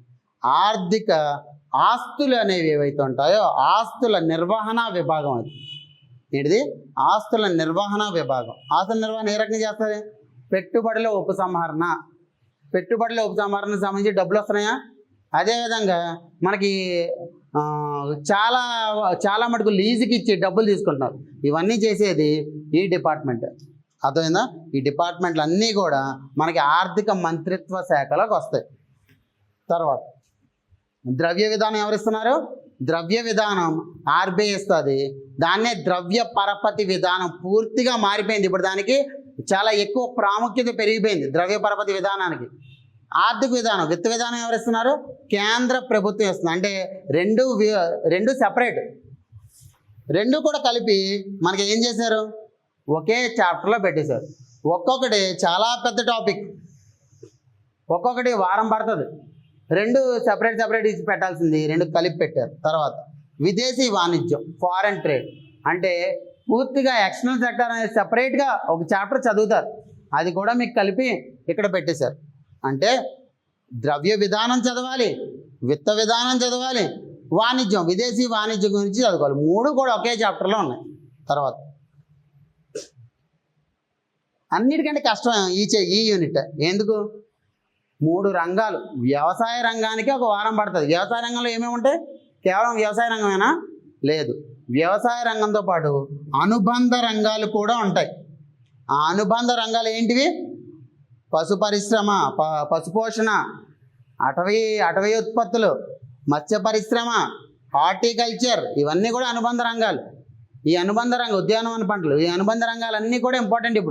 ఇప్పుడు తెలంగాణ పరంగా, ఆంధ్రప్రదేశ్ పరంగా అనుబంధ రంగాల యొక్క పాత్ర అనేది పెరిగింది. ఆంధ్రప్రదేశ్ పరంగా ఏ అనుబంధ రంగం ఎక్కువ ఉంది? 30% పెరిగింది. పూర్తిగా గత దశాబ్దంలో ఆ 30% పెరిగిన రంగం ఏంటిది? మత్స్య పరిశ్రమ. మత్స్య పరిశ్రమ చాలా బాగా పెరిగింది ఆంధ్రప్రదేశ్లో. అదేవిధంగా తెలంగాణలో కూడా వ్యవసాయ అనుబంధ రంగం పెరిగింది. ఏంటిది? పశుపోషణ రంగం. ఎందుకు? కేసీఆర్ గారు వచ్చారు, గొర్రెల పెంపకం కార్యక్రమం మొదలుపెట్టారు. ఎప్పుడైతే గొర్రెల పెంపకం కార్యక్రమం మొదలుపెట్టారో పశుపోషణ రంగం అనేది పెరుగుతుంది. అదవుతుందా? అది. సో వ్యవసాయ రంగం అంటే కేవలం పంటల గురించి చదువుకోవడమే కాదు, ఈ అనుబంధ రంగాల గురించి కూడా చదువుకోవాలి. తర్వాత పరిశ్రమ. మీరు చూస్తే ఇదివరకు ఎంతైతే ప్రాముఖ్యత ఉందో పరిశ్రమలకి, అంతకు మించి ప్రాముఖ్యత ఈసారి ఉంది. ఎందుకంటారు? ఎందుకంటే 2019 తర్వాత పారిశ్రామిక రంగ వృద్ధి రేట్ అనేది సేవా రంగం కంటే ఎక్కువ ఉంది సగటు. నార్మల్గా ఏంటి? సేవా రంగానికి ఎక్కువ వృద్ధి రేటు ఉంటుంది, అవునా కదా? కానీ గత 4-5 సంవత్సరాలుగా పారిశ్రామిక రంగం యొక్క వృద్ధి రేటు అనేది సేవా రంగానికంటే ఎక్కువ ఉంది. అందువల్ల ఈ పరిశ్రమలు అనేవి చాలా ఇంపార్టెంట్ అయినాయి. ఎందుకుందంటారు అంత ఎక్కువ వృద్ధి రేటు? భారతదేశం ఏదో చేస్తుంది, ఏ విధానం అమలు పరుస్తుంది, దానివల్ల వృద్ధి రేటు ఉంది. ఎందుకంటారు? ఎందుకంటే మౌలిక సదుపాయాల కల్పన అనేది జరుగుతుంది భారతదేశంలో. జాతీయ మౌలిక సదుపాయాల pipe line, national infrastructure pipe line start చేశారు 2019-20లో. మౌలిక సదుపాయాల కల్పన 111 లక్షల కోట్లు, అంత డబ్బు అనేది వెచ్చేస్తున్నారు. ఎప్పుడైతే మౌలిక సదుపాయాల కల్పన జరుగుతుందో ఆటోమేటిక్గా ఆంధ్రప్రదేశే తీసుకుందాం. ఆంధ్రప్రదేశ్ మౌలిక సదుపాయాల కల్పన జరిగితే ఏమొచ్చాయి? రాయల్ ఎన్ఫీల్డ్ వచ్చిందా రాలేదా? అంటే పరిశ్రమలు ఎప్పుడు వస్తాయి? ఎప్పుడైతే మౌలిక సదుపాయాలు అనేవి కలుగుతాయో పరిశ్రమలు ఆటోమేటిక్గా వస్తాయి. ఇప్పుడు ఆంధ్రప్రదేశ్లో రాయలసీమ ప్రాముఖ్యత పెరిగిపోయింది. ఏంటి? వ్యవసాయ పరంగా, పరిశ్రమల పరంగా. పరిశ్రమల పరంగా ఎందుకు రాయలసీమ ప్రాముఖ్యత పెరిగింది? ఇప్పుడు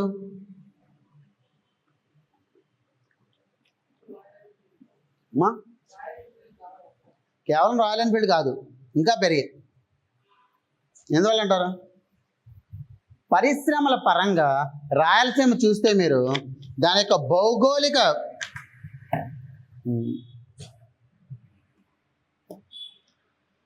భౌగోళిక విస్తీర్ణం అనేది ఈ రకంగా ఉండదు, అవునా? ఇది రాయలసీమ అనుకుందాం, అనంతపూర్, కర్నూలు. మీరు ఇటు వెళ్తేనేమో ఇక్కడ చెన్నై ఉంది, ఇటు వెళ్తేనేమో ఇక్కడ బెంగళూరు ఉంది. ఇదివరకు ఏమయ్యేది, హైదరాబాద్ ఉండేది. అన్నిటికీ ఏమైనా పెట్టుబడులు వచ్చాయంటే హైదరాబాద్కి వెళ్ళేవి, ఉమ్మడి ఆంధ్రప్రదేశ్లో, అవునా కదా. ఇప్పుడు ఏమైంది, ఆంధ్రప్రదేశ్కి ఒక పారిశ్రామిక రంగ అభివృద్ధి కోసం కావాలి. విశాఖపట్నం పెట్టారు అంటే కేవలం దాన్ని ఏమంటారు, కేవలం సముద్రం ద్వారా మాత్రమే ఎగుమతులు దిగుమతులు అవుతాయి. అదే బెంగళూరు కానీ చెన్నై కానీ పంపిస్తే ఏమవుతుంది, ఇక్కడ నేను ఒక బోల్ట్ల పరిశ్రమ పెడతాను, కార్ల పరిశ్రమ ఎక్కడ ఉంది, ఎక్కడ ఉంది, నాకు మార్కెట్ ఉందా లేదా, అక్కడ బెంగళూరు మార్కెట్ ఉంది, చెన్నై మార్కెట్ ఉంది. దానివల్ల ఇటీవల కాలంలో పారిశ్రామిక కారిడార్లు అనేవి పెరిగిపోయాయి. రాయలసీమ నుంచి విశాఖపట్నం చెన్నై కారిడార్ ఉంది, హైదరాబాద్ బెంగళూరు కారిడార్ ఉంది, ఇంకేమున్నాయి, విశాఖపట్నం చెన్నై, హైదరాబాద్ బెంగళూరు, చెన్నై బెంగళూరు ఇండస్ట్రియల్ కారిడార్, 3 ఉన్నాయి. ఈ 3 కారిడార్లు రాయలసీమ నుంచి వెళ్తాయి. ఎప్పుడైతే పారిశ్రామిక కారిడార్లు అనేవి పెరిగాయో అప్పుడు పరిశ్రమలు అనేవి ఆటోమేటిక్గా పెరుగుతాయి. అది ఓకే, పక్కన పెట్టండి పరిశ్రమల గురించి. వ్యవసాయం గురించి మాట్లాడుకుందాం. వ్యవసాయ రంగం ఎందుకు అభివృద్ధి చెందుతుంది భారతదేశంలో, రాయలసీమలో వ్యవసాయ రంగ అభివృద్ధి రేటు చాలా ఎక్కువ ఉంది, వృద్ధి రేటు. ఎందుకంటారు, అసలు నీళ్ళే లేని ప్రదేశంలో వ్యవసాయం గురించి మాట్లాడుతున్నాను నేను. ఎందుకు అంటే ఉద్యానవన పంటలు అనేవి చాలా ఎక్కువ ఉన్నాయి ఇప్పుడు రాయలసీమలో. ఉద్యానవన పంటలకి మనం మైక్రో ఇరిగేషన్, సూక్ష్మ నీటిపారుదల వ్యవస్థని మనం సరఫరా చేస్తున్నాం. సూక్ష్మ నీటిపారుదల వ్యవస్థ ఏంటిది, డ్రిప్ ఇరిగేషను, మళ్ళీ స్ప్రింక్లర్ ఇరిగేషను, సబ్సర్ఫేస్ ఇరిగేషన్, ఇలా చాలా తక్కువ నీటి లభ్యత అనేది చాలు మనకి. నేను ఉద్యానవన పంటలను పెంచుతున్నా. అరటి తోట వేసా, అరటి తోటకి నేను నీళ్ళు ఇవ్వాలి. ఏం చేస్తాను, ఒక పైప్ పెడతాను, ఈ పైప్ నుంచి నీరు సరఫరా చేస్తాను. ఏం చేస్తాను నేను, కేవలం దాని యొక్క కేవలం దాని యొక్క రూట్స్ దగ్గరికి మాత్రమే పంపిస్తున్నాను. ఎక్కడ కూడా నేను నీరు అనేది వృధా చేయట్లేదు. దానివల్ల ఏమవుతుంది, నీటి వినియోగం తగ్గుతుంది. దాని యొక్క నీటి వినియోగం తగ్గినప్పుడు ఏమవుతుంది, ఉత్పత్తి పెరుగుతుంది. అర్థమవుతుందా, నీటి వినియోగం తగ్గినా ఉత్పత్తి పెరుగుతుంది. అంటే ఒక బొట్టు నీటి యొక్క ఉత్పాదకత అనేది చాలా ఎక్కువ. సూక్ష్మ నీటిపారుదల వ్యవస్థ వల్ల మైక్రో ఇరిగేషన్. ఈ మైక్రో ఇరిగేషన్ అనేది ఉద్యానవన పంటలకి చాలా సహాయం చేసింది. రాయలసీమ అంతా కూడా, చిత్తూరు అంటే టమాటా, అనంతపూర్ అంటే అరటిపళ్ళు, ఇంకా చిత్తూరు అంటే దాని ఏమంటారు మామిడి పళ్ళు, అంటే ఇంకేమున్నాయి, చిత్తూరులో పసుపు, ఇంకా కూరగాయలు, ఇవన్నీ కూడా చాలా ఎక్కువ పెరిగాయి. ఎందుకు, ఒకటి సూక్ష్మ నీటిపారుదల వ్యవస్థ, రెండోది రామ్మోహన్ నాయుడు గారు దాని ఏమంటారు పౌర విమానయాన శాఖ మంత్రిగా మారడం. ఆయన పౌర విమానయాన శాఖ మంత్రిగా మారిన తర్వాత ఏం చేశారు అంటే, ఇదివరకు ఉడాన్ అనే ఒక స్కీమ్ ఉండేది. ఉడే దేశ్ కా ఆమ్ నాగరిక్ అంటే మనకి తిరుపతి, విశాఖపట్నం, విజయవాడ, గన్నవరం ఎయిర్పోర్ట్లే ఉన్నాయి, అవునా కదా. ఈ 3 ఎయిర్పోర్ట్లే ఉంటే జనాలు ఫ్లైట్లు ఎందుకు ఎక్కుతారు, ఎక్కడో ఉన్న కర్నూలు అతను వచ్చి తిరుపతిలో ఎక్కుతాడా. అదే నేనేం చేస్తున్నాను, ఒక ఎయిర్పోర్ట్ కట్టకుండా నేను ఒక ఎయిర్ స్ట్రిప్ కడుతున్నా. ఎయిర్ స్ట్రిప్ అంటే ఏంటి, ఒక ఫ్లైట్ వెళ్ళడానికి కావాల్సినంత ప్లేస్, దాని రన్వే అనమాట. ఆ ఎయిర్ స్ట్రిప్ ఒకటి కడపలో ఉంది, కర్నూలులో ఉంది. మొన్న ఏం చేశాను, వేణుమానం గారు కర్నూలు నుంచి విశాఖపట్నం రావాలి, కర్నూలు నుంచి విజయవాడ వచ్చారు, విజయవాడ నుంచి విశాఖపట్నం ఫ్లైట్లు ఉన్నాయి. అంటే ఏం చేశారు, అక్కడ కర్నూలు నుంచి విజయవాడ, కర్నూలులో ఎయిర్పోర్ట్ ఉంది, ఏమైంది, ఇక్కడ ఎయిర్ స్ట్రిప్ అనేది ఉంది. దీనికి ఖర్చు ఎక్కువ అవ్వదు, జనాలు అనేవి విమానయాన సర్వీసులు అనేవి వాడుకుంటున్నారు, అవునా కదా. ఇప్పుడు రామ్మోహన్ నాయుడు గారు ఏం చేశారు, ఈ విమానయాన సర్వీసులకి కృషి ఉడాన్ అనే పేరు పెట్టారు. కృషి అంటే ఏంటి హిందీలో, కృషి అంటే వ్యవసాయం అని అర్థం. అంటే వ్యవసాయ పరంగా ఈ పౌర విమానయాన సేవలు అనేవి వినియోగించుకోవాలి అని పెట్టారు. ఏ రకంగా? అనంతపురంలో అరటి పండ్లు అనేవి ఎక్కువ ఉత్పత్తి జరుగుతున్నాయి. మార్కెట్ ఎక్కడ ఉంటుంది? గల్ఫ్ ఉంటుంది, మార్కెట్ అమెరికా ఉంటుంది, మార్కెట్ ఏంటి వియత్నాం అయి ఉంటాయి. ఇన్ని దేశాల్లో మార్కెట్ ఉంది. ఏం చేయాలి నేను? కేవలం ఎప్పుడైతే పండిస్తున్నానో అటువంటి ఎక్కువ నాళ్ళు ఉండవు కదా, నిల్వ ఉంటాయా? ఉండవు. ఎప్పుడైతే పండిస్తున్నానో ఎగుమతులు అనేవి ఇమ్మీడియట్గా జరిగిపోవాలి. దానికి ఏం చేస్తున్నా? ఒక ఫ్లైట్ వేస్తున్నా, కార్గో ఫ్లైట్. ఈ కార్గో ఫ్లైట్లో ఎగుమతులు అన్నీ జరిగిపోతున్నాయి. అందువల్లే అనంతపురం నుంచి అరటిపండు ఎగుమతులు అనేవి చాలా బీభత్సంగా పెరిగిపోయాయి. ఆ రకంగా వ్యవసాయ రంగంలో ఎటువంటి నీటి పారుదల సౌకర్యాలు అనేవి అంతలా కల్పించకపోయినా సూక్ష్మ నీటిపారుదల వ్యవస్థల వల్ల రాయలసీమ ఇప్పుడు వ్యవసాయ పరంగా అత్యంత ఎక్కువ వృద్ధి రేట్ అనేది నెలకొల్పింది. అర్థమైందా? సో రాయలసీమ పరంగా వ్యవసాయం బాగుంది, పరిశ్రమ బాగుంది. మీకు ఇది చెప్పేటప్పుడు నాకు ఒకటి చెప్పాలనిపించింది. ఏంటి?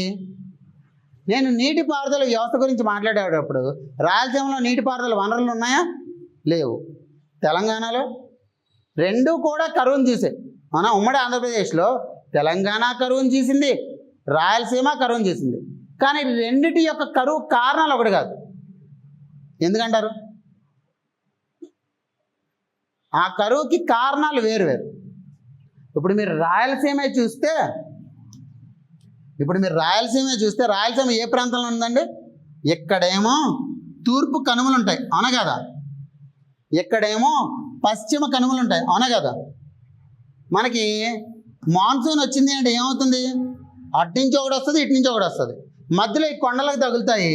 ఈ తీర ప్రాంతాల్లో మాత్రం వర్షాలు కురుస్తాయి. పాపం మధ్యలో ఏదైతే ప్రాంతం ఉందో వర్షాలు అనేవి ఉండవు. అంటే రాయలసీమకి వర్షాభావం ఉంది, అవునా కదా? ఎప్పుడైతే వర్షాభావం ఉందో ఆటోమేటిక్గా దానికి నీటి వనరులు అనేవి ఎక్కువ ఉండవు. అది భౌగోళిక పరంగా ఉన్న సమస్య. కానీ తెలంగాణకి ఏంటి సమస్య? నీటిపారుదల పరంగా తెలంగాణ సమస్య ఏంటి అంటే 1960 కాలంలో మనకి చెరువుల ద్వారా నీటిపారుదల ఎక్కువ ఉండేది. తెలంగాణ ఏంటిది? ఇది పీఠభూమే కాదు.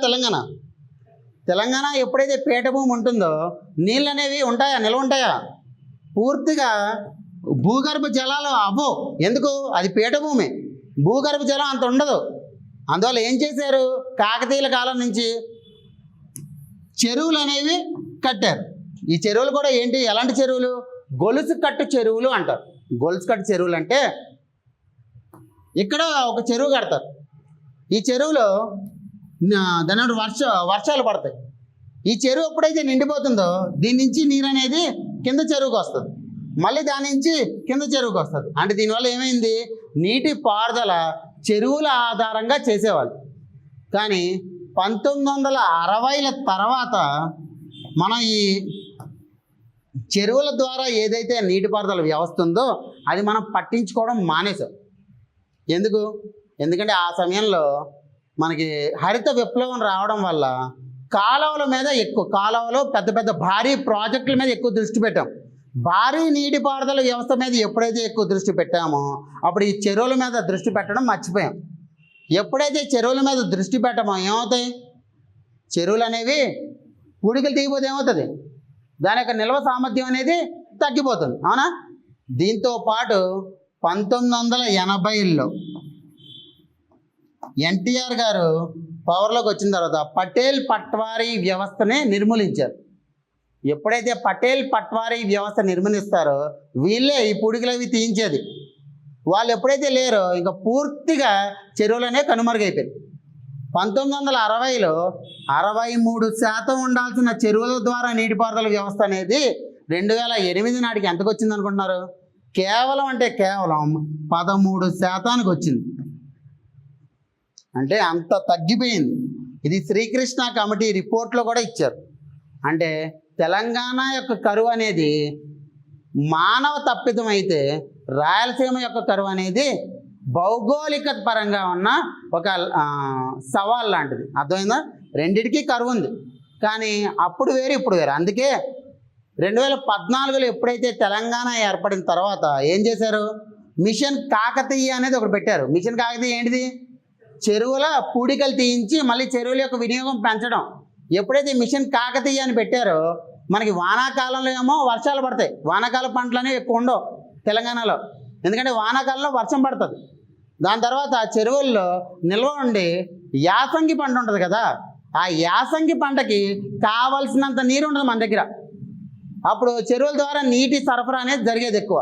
అప్పుడు ఏమైంది, అందుకే ఈ సంవత్సరం కూడా 150 లక్షల టన్నుల ఆహార ధాన్యాలు అనేది ప్రభుత్వం కొనుగోలు చేసింది రైతుల దగ్గర నుంచి. ఎందుకు అంతలా కొనుగోలు చేసిందంటే అంత ఎక్కువ ఉత్పత్తి చేసాం మనం. భారతదేశంలో అంత ప్రజా పంపిణీ వ్యవస్థలో కొనుగోలు చేయడం అనేది ఎక్కువ లేదు. ఈరోజు పేపర్లో కూడా వేశారు 150 లక్షల టన్నులు అనేది ప్రభుత్వం కొనుగోలు చేసింది పంట. అంత ఎక్కువ పంట వస్తుంది యాసంగి పంట. అంటే కరువు అనేది పోయినట్టేనా? కరువు ఎందుకు పోయింది, కేవలం చెరువుల ద్వారా నీటిపారుదల వ్యవస్థ ఎప్పుడైతే పెరిగిందో అప్పుడు ఆటోమేటిక్గా కరువు అనేది కూడా పోయింది. అర్థమైందా? ఇక్కడ నేను ఏం చెప్పాను మీకు, తెలంగాణకి కరువు ఉంది, తెలంగాణ కరువు అనేది మానవ తప్పిదం, రాయలసీమలో కరువు అనేది భౌగోళిక సమస్య. దీని నుంచి ఎలాంటి ప్రశ్నలు వస్తాయి, నేను మొత్తం సందర్భం అంతా చెప్పాను, అవును కదా?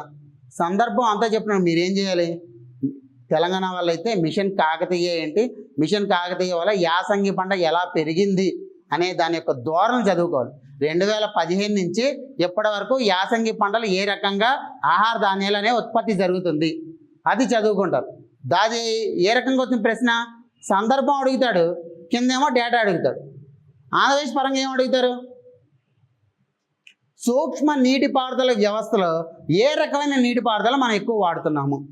మీకు తెలుసా, ఆంధ్రప్రదేశ్ మరియు కర్ణాటక అనేవి 2 రాష్ట్రాలు మొదటిసారి జీరో బడ్జెట్ న్యాచురల్ ఫార్మింగ్ అనేది ప్రవేశపెట్టి సుభాష్ పాలేకర్ గారు. ఇలాంటివన్నీ కూడా మనం ఎక్కువ చేస్తున్నాం రాయలసీమలో. దీనివల్ల ఏమైంది, రూపాయి ఖర్చు లేకుండా మనకు ఉత్పత్తి అనేది జరుగుతుంది. అంటే వ్యవసాయ ఖర్చు తగ్గిపోతుంది. దీని గురించి అనాలిసిస్ క్వశ్చన్లు కూడా ఎక్కువ అడుగుతాడు. అర్థమవుతుందా? ఒకటి, అరటిపండు సాగు అనేది ఎక్కడ ఎక్కువ ఉంది, అనంతపురంలో. కృషి ఉడాన్ అంటే ఏంటి, రెండోది. తర్వాత ఉద్యాన పంటల్లో ఏవే పంటలు అనేవి ఆంధ్రప్రదేశ్లో ఎక్కువ సరఫరా అవుతుంది. మీకు తెలుసా, తెలంగాణలో 3 ఉద్యాన పంటలు అనేవి భారతదేశంలో అత్యంత ఎక్కువ ఉత్పత్తి చేస్తుంది తెలంగాణ. ఏంటివి చెప్పగలరా? ఒకటేమో స్వీట్ ఆరెంజ్, రెండోదేమో పువ్వులు, మూడోది పసుపు. అర్థమవుతుందా? మరి ఆంధ్రప్రదేశ్ కూడా ఒక 3 ఉద్యానవన పంటలు అనేది భారతదేశంలో అత్యంత ఎక్కువ ఉత్పత్తి చేస్తుంది. ఏమంటారు, ఏంటివంటారు? చాలా ఈజీ చెప్పడం. మొదటిది టమాటా, తర్వాత కూరగాయలు, తర్వాత ఇంకోటి మూడోది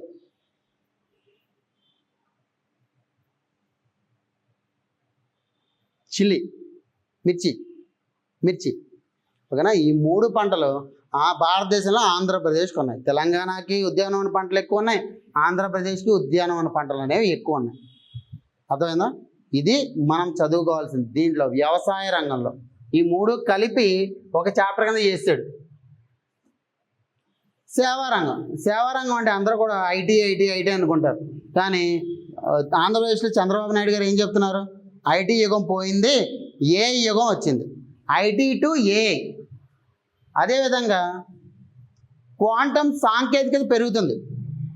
వీటి మీద ఎక్కువ దృష్టి పెట్టాలి మనం సేవారంగంలో వీటిపైన ఎక్కువ దృష్టి పెడతాం.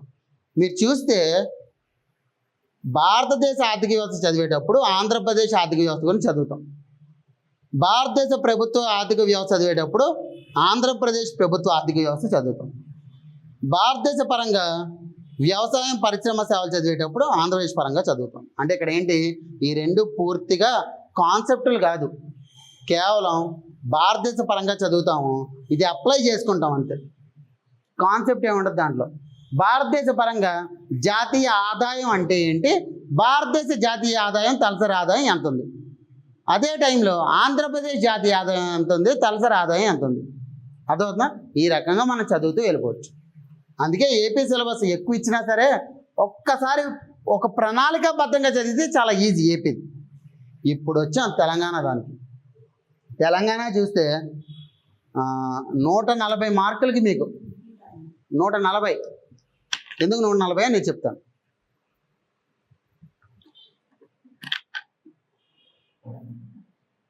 తెలంగాణలో 3 సెక్షన్లు ఇచ్చారు.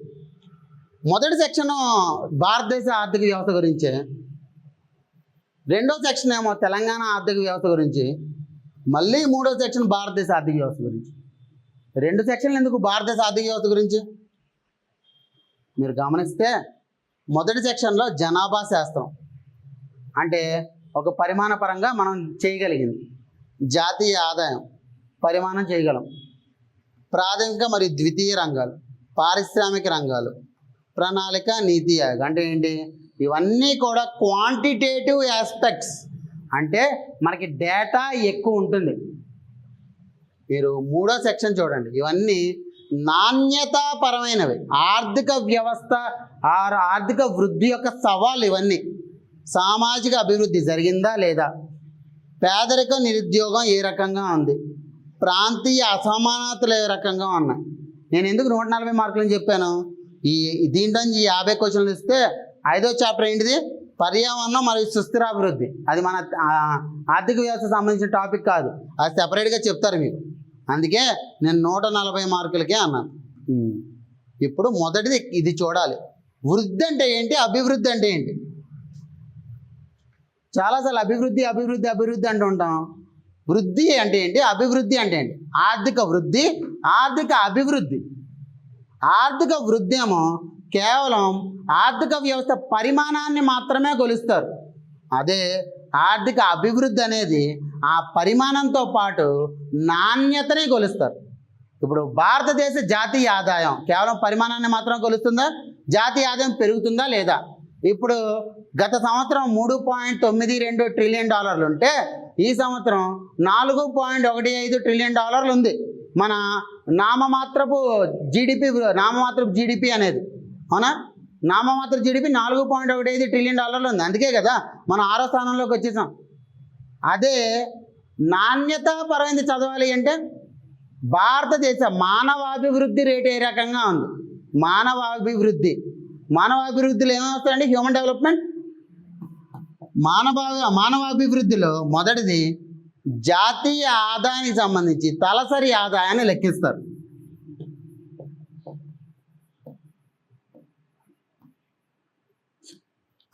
తలసరి ఆదాయం దాంట్లో మొదటి అంశం. అంటే పరిమాణ పరంగా కూడా లెక్కించాలి. తర్వాత ఆరోగ్యపరంగా ఏ రకంగా ఉంది, విద్య పరంగా ఏ రకంగా ఉంది. ఇక్కడ ఏంటి? భారతదేశ ఆర్థిక వ్యవస్థ పరిమాణం ఏ రకంగా ఉంది, ఆ పరిమాణం పరంగా నాణ్యత ఏ రకంగా ఉంది, రెండూ కూడా కొలుస్తున్నాం, అవునా కదా? అందుకే ఆ ఆర్థిక వృద్ధి అనేదేమో కేవలం పరిమాణాత్మక అంశం అయితే, ఆర్థిక అభివృద్ధి అనేది పరిమాణాత్మక మరియు నాణ్యతాపరమైన అంశం.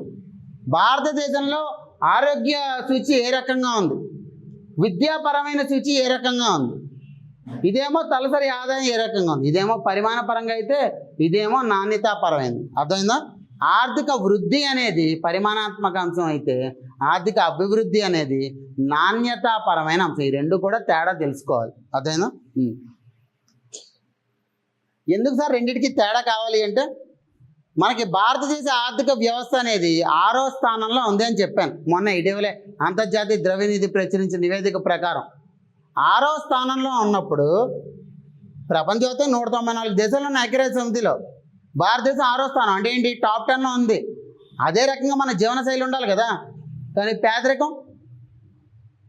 పేదరికం మనకి 5% ఉంది. అంటే 150 కోట్లలో 5% అంటే ఎంత అండి? 150 కోట్లలో 5%, 20 అంటే అరౌండ్ 7.5 కోట్ల 7.5 కోట్ల మంది. ఒక దేశ జనాభా ఉన్న నిష్పత్తి తక్కువే, కానీ ఉన్న పేదరిక జనాభా అనేది 7.5 కోట్ల మంది ఉన్నారు. 6వ స్థానంలో ఉన్నప్పుడు అంత జనాభా పేదరికంలో ఉండొచ్చా? ఉండకూడదు. అంటే ఏంటి, మనకి ఆర్థిక వృద్ధి ఉంది కానీ ఆర్థిక అభివృద్ధి ఇది ఎంతైతే ఉందో దీని కొలమానంతో పోల్చుకుంటే సాపేక్ష పరంగా ఇది అంత లేదు. 6వ స్థానంలో ఉన్నప్పుడు ఇది కూడా చాలా తక్కువ ఉండాలి. ఎందుకు? 7 కోట్ల మంది కాకుండా ఒక 70 లక్షల మందో ఒక 50 లక్షల మందో ఉండాలి. దీంతో పోల్చుకుంటే సాపేక్ష పరంగా ఇదేంటి, పేదరిక స్థాయిలు అనేవి ఎక్కువ ఉన్నాయి, అవునా కదా? అంటే అర్థం ఏంటి, ఆర్థిక వృద్ధి ఉంది కానీ ఆర్థిక అభివృద్ధి సాపేక్ష పరంగా దానికి తగ్గట్టు లేదు. ఇదే మనం తెలుసుకోవాల్సింది. ఓకేనా? ఇప్పుడు మొదటి యూనిట్ మీరు చూస్తే భారతదేశ ఆర్థిక వ్యవస్థ మరియు తెలంగాణ ఆర్థిక వ్యవస్థ అంశాలు అనేవి చాలా దగ్గరగా ఉంటాయి. జనాభా శాస్త్రం అంటే సెన్సస్, జనగణన ఏ రకంగా ఉంది, మరియు సంపూర్ణ సంతాన నిష్పత్తి ఏ రకంగా ఉంది, సంపూర్ణ సంతాన నిష్పత్తి తగ్గడం వల్ల ఆర్థిక సంఘం వచ్చే దాన్ని ఏమంటారు నిధులు అనేవి ఏ రకంగా తగ్గాయి, ఒక్కొక్క రంగంలో ఏ రకంగా జనాభా పంపిణీ ఉంది, ఇవన్నీ కూడా మనం చదువుకుంటాం. అదే పక్కకి రండి, జనాభా శాస్త్రం మరియు మానవ వనరుల అభివృద్ధి తెలంగాణ పరంగా అంటే భారతదేశ పరంగా చదువుకుంటాము, అదే తెలంగాణ పరంగా కూడా చదువుకుంటాం. సార్ జనాభా అంశాలంటే కేవలం దాని ఏమంటారు మరణాల రేట్ ఎంత ఉంది, జననాల రేట్ ఎంత ఉంది, ఇవన్నీ కూడా 2011లో ఎప్పుడో ఇచ్చారు.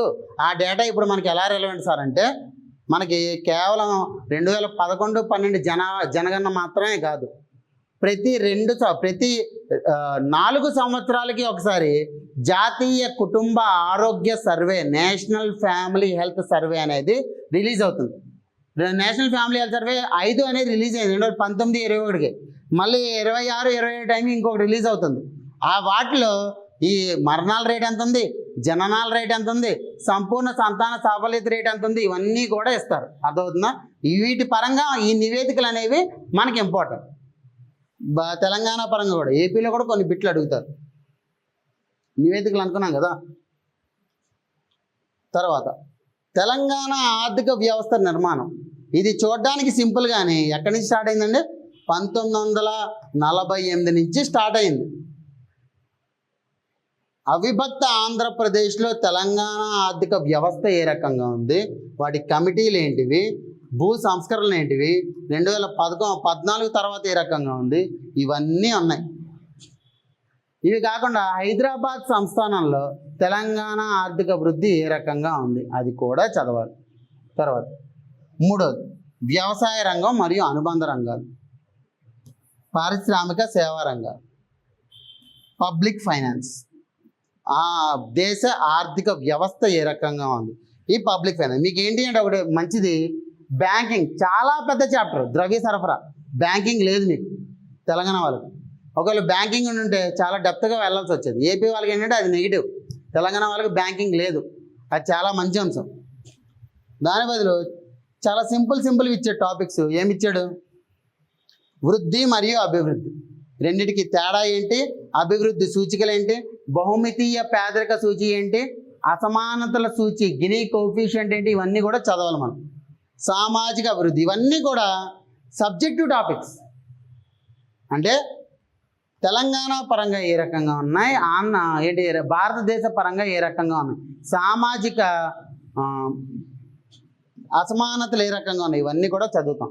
పేదరికం, నిరుద్యోగం, ప్రాంతీయ అసమానతలు, ఇదంతా కూడా ఇందాక చెప్పినట్టు నాణ్యతాపరమైన అంశం తప్ప పరిమాణాత్మక అంశం కాదు.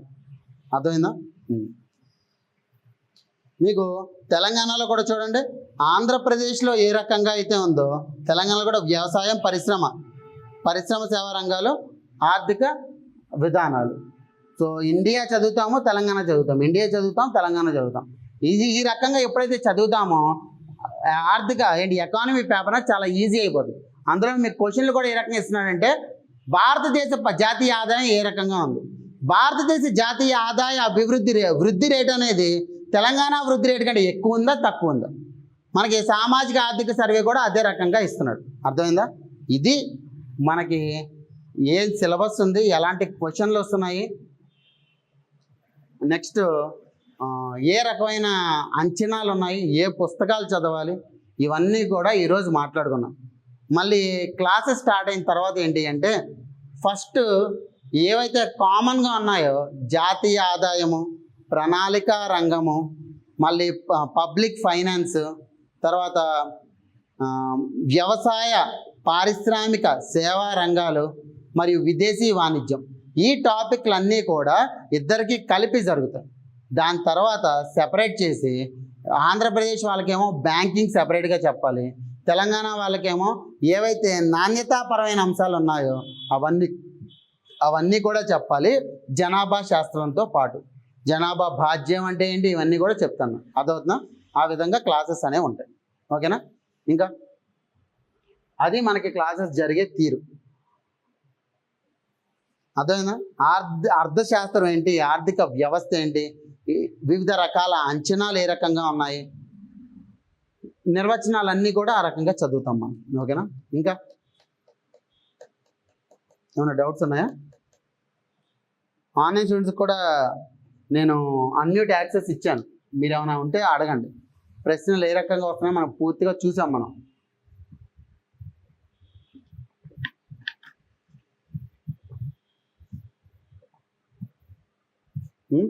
మీకు ఈరోజు, రేపు, ఎల్లుండు, అవతల ఎల్లుండు, దానిపైన 5 రోజులు మీకు ఫౌండేషన్ క్లాసులు ఉంటాయి. ఏ రకంగా అయితే ఇప్పుడు నేను బేసిక్ టెక్నాలజీ, వివిధ రకాల అంచనాలు మీకు తెలియాలి. తెలిసినప్పుడు మాత్రమే ఈ నివేదికలన్నీ చదవగలుగుతారు. తర్వాత ఏ టాపిక్ నుంచి ఏ రకమైన ప్రశ్నలు వస్తాయి చూసారా? ఎప్పుడు కూడా ఏంటి డేటా డేటా డేటా అంటే ఒక డేటానే అడుగుతున్నారు అనుకుంటారు, కానీ పైనేమో ఒక కాన్సెప్ట్ అడుగుతాడు, కింద డేటా అడుగుతాడు.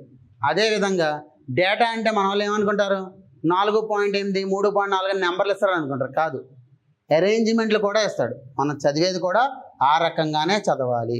మీరు తెలంగాణ వాళ్ళు ఏంటంటే 3 పుస్తకాలు చదవాలి. ఒకటి భారతదేశ ఆర్థిక వ్యవస్థ గురించి తెలుగు అకాడమీ పుస్తకము, తెలంగాణ ఆర్థిక వ్యవస్థ గురించి తెలుగు అకాడమీ పుస్తకం. మూడోది ఏంటంటే సామాజిక ఆర్థిక సర్వే.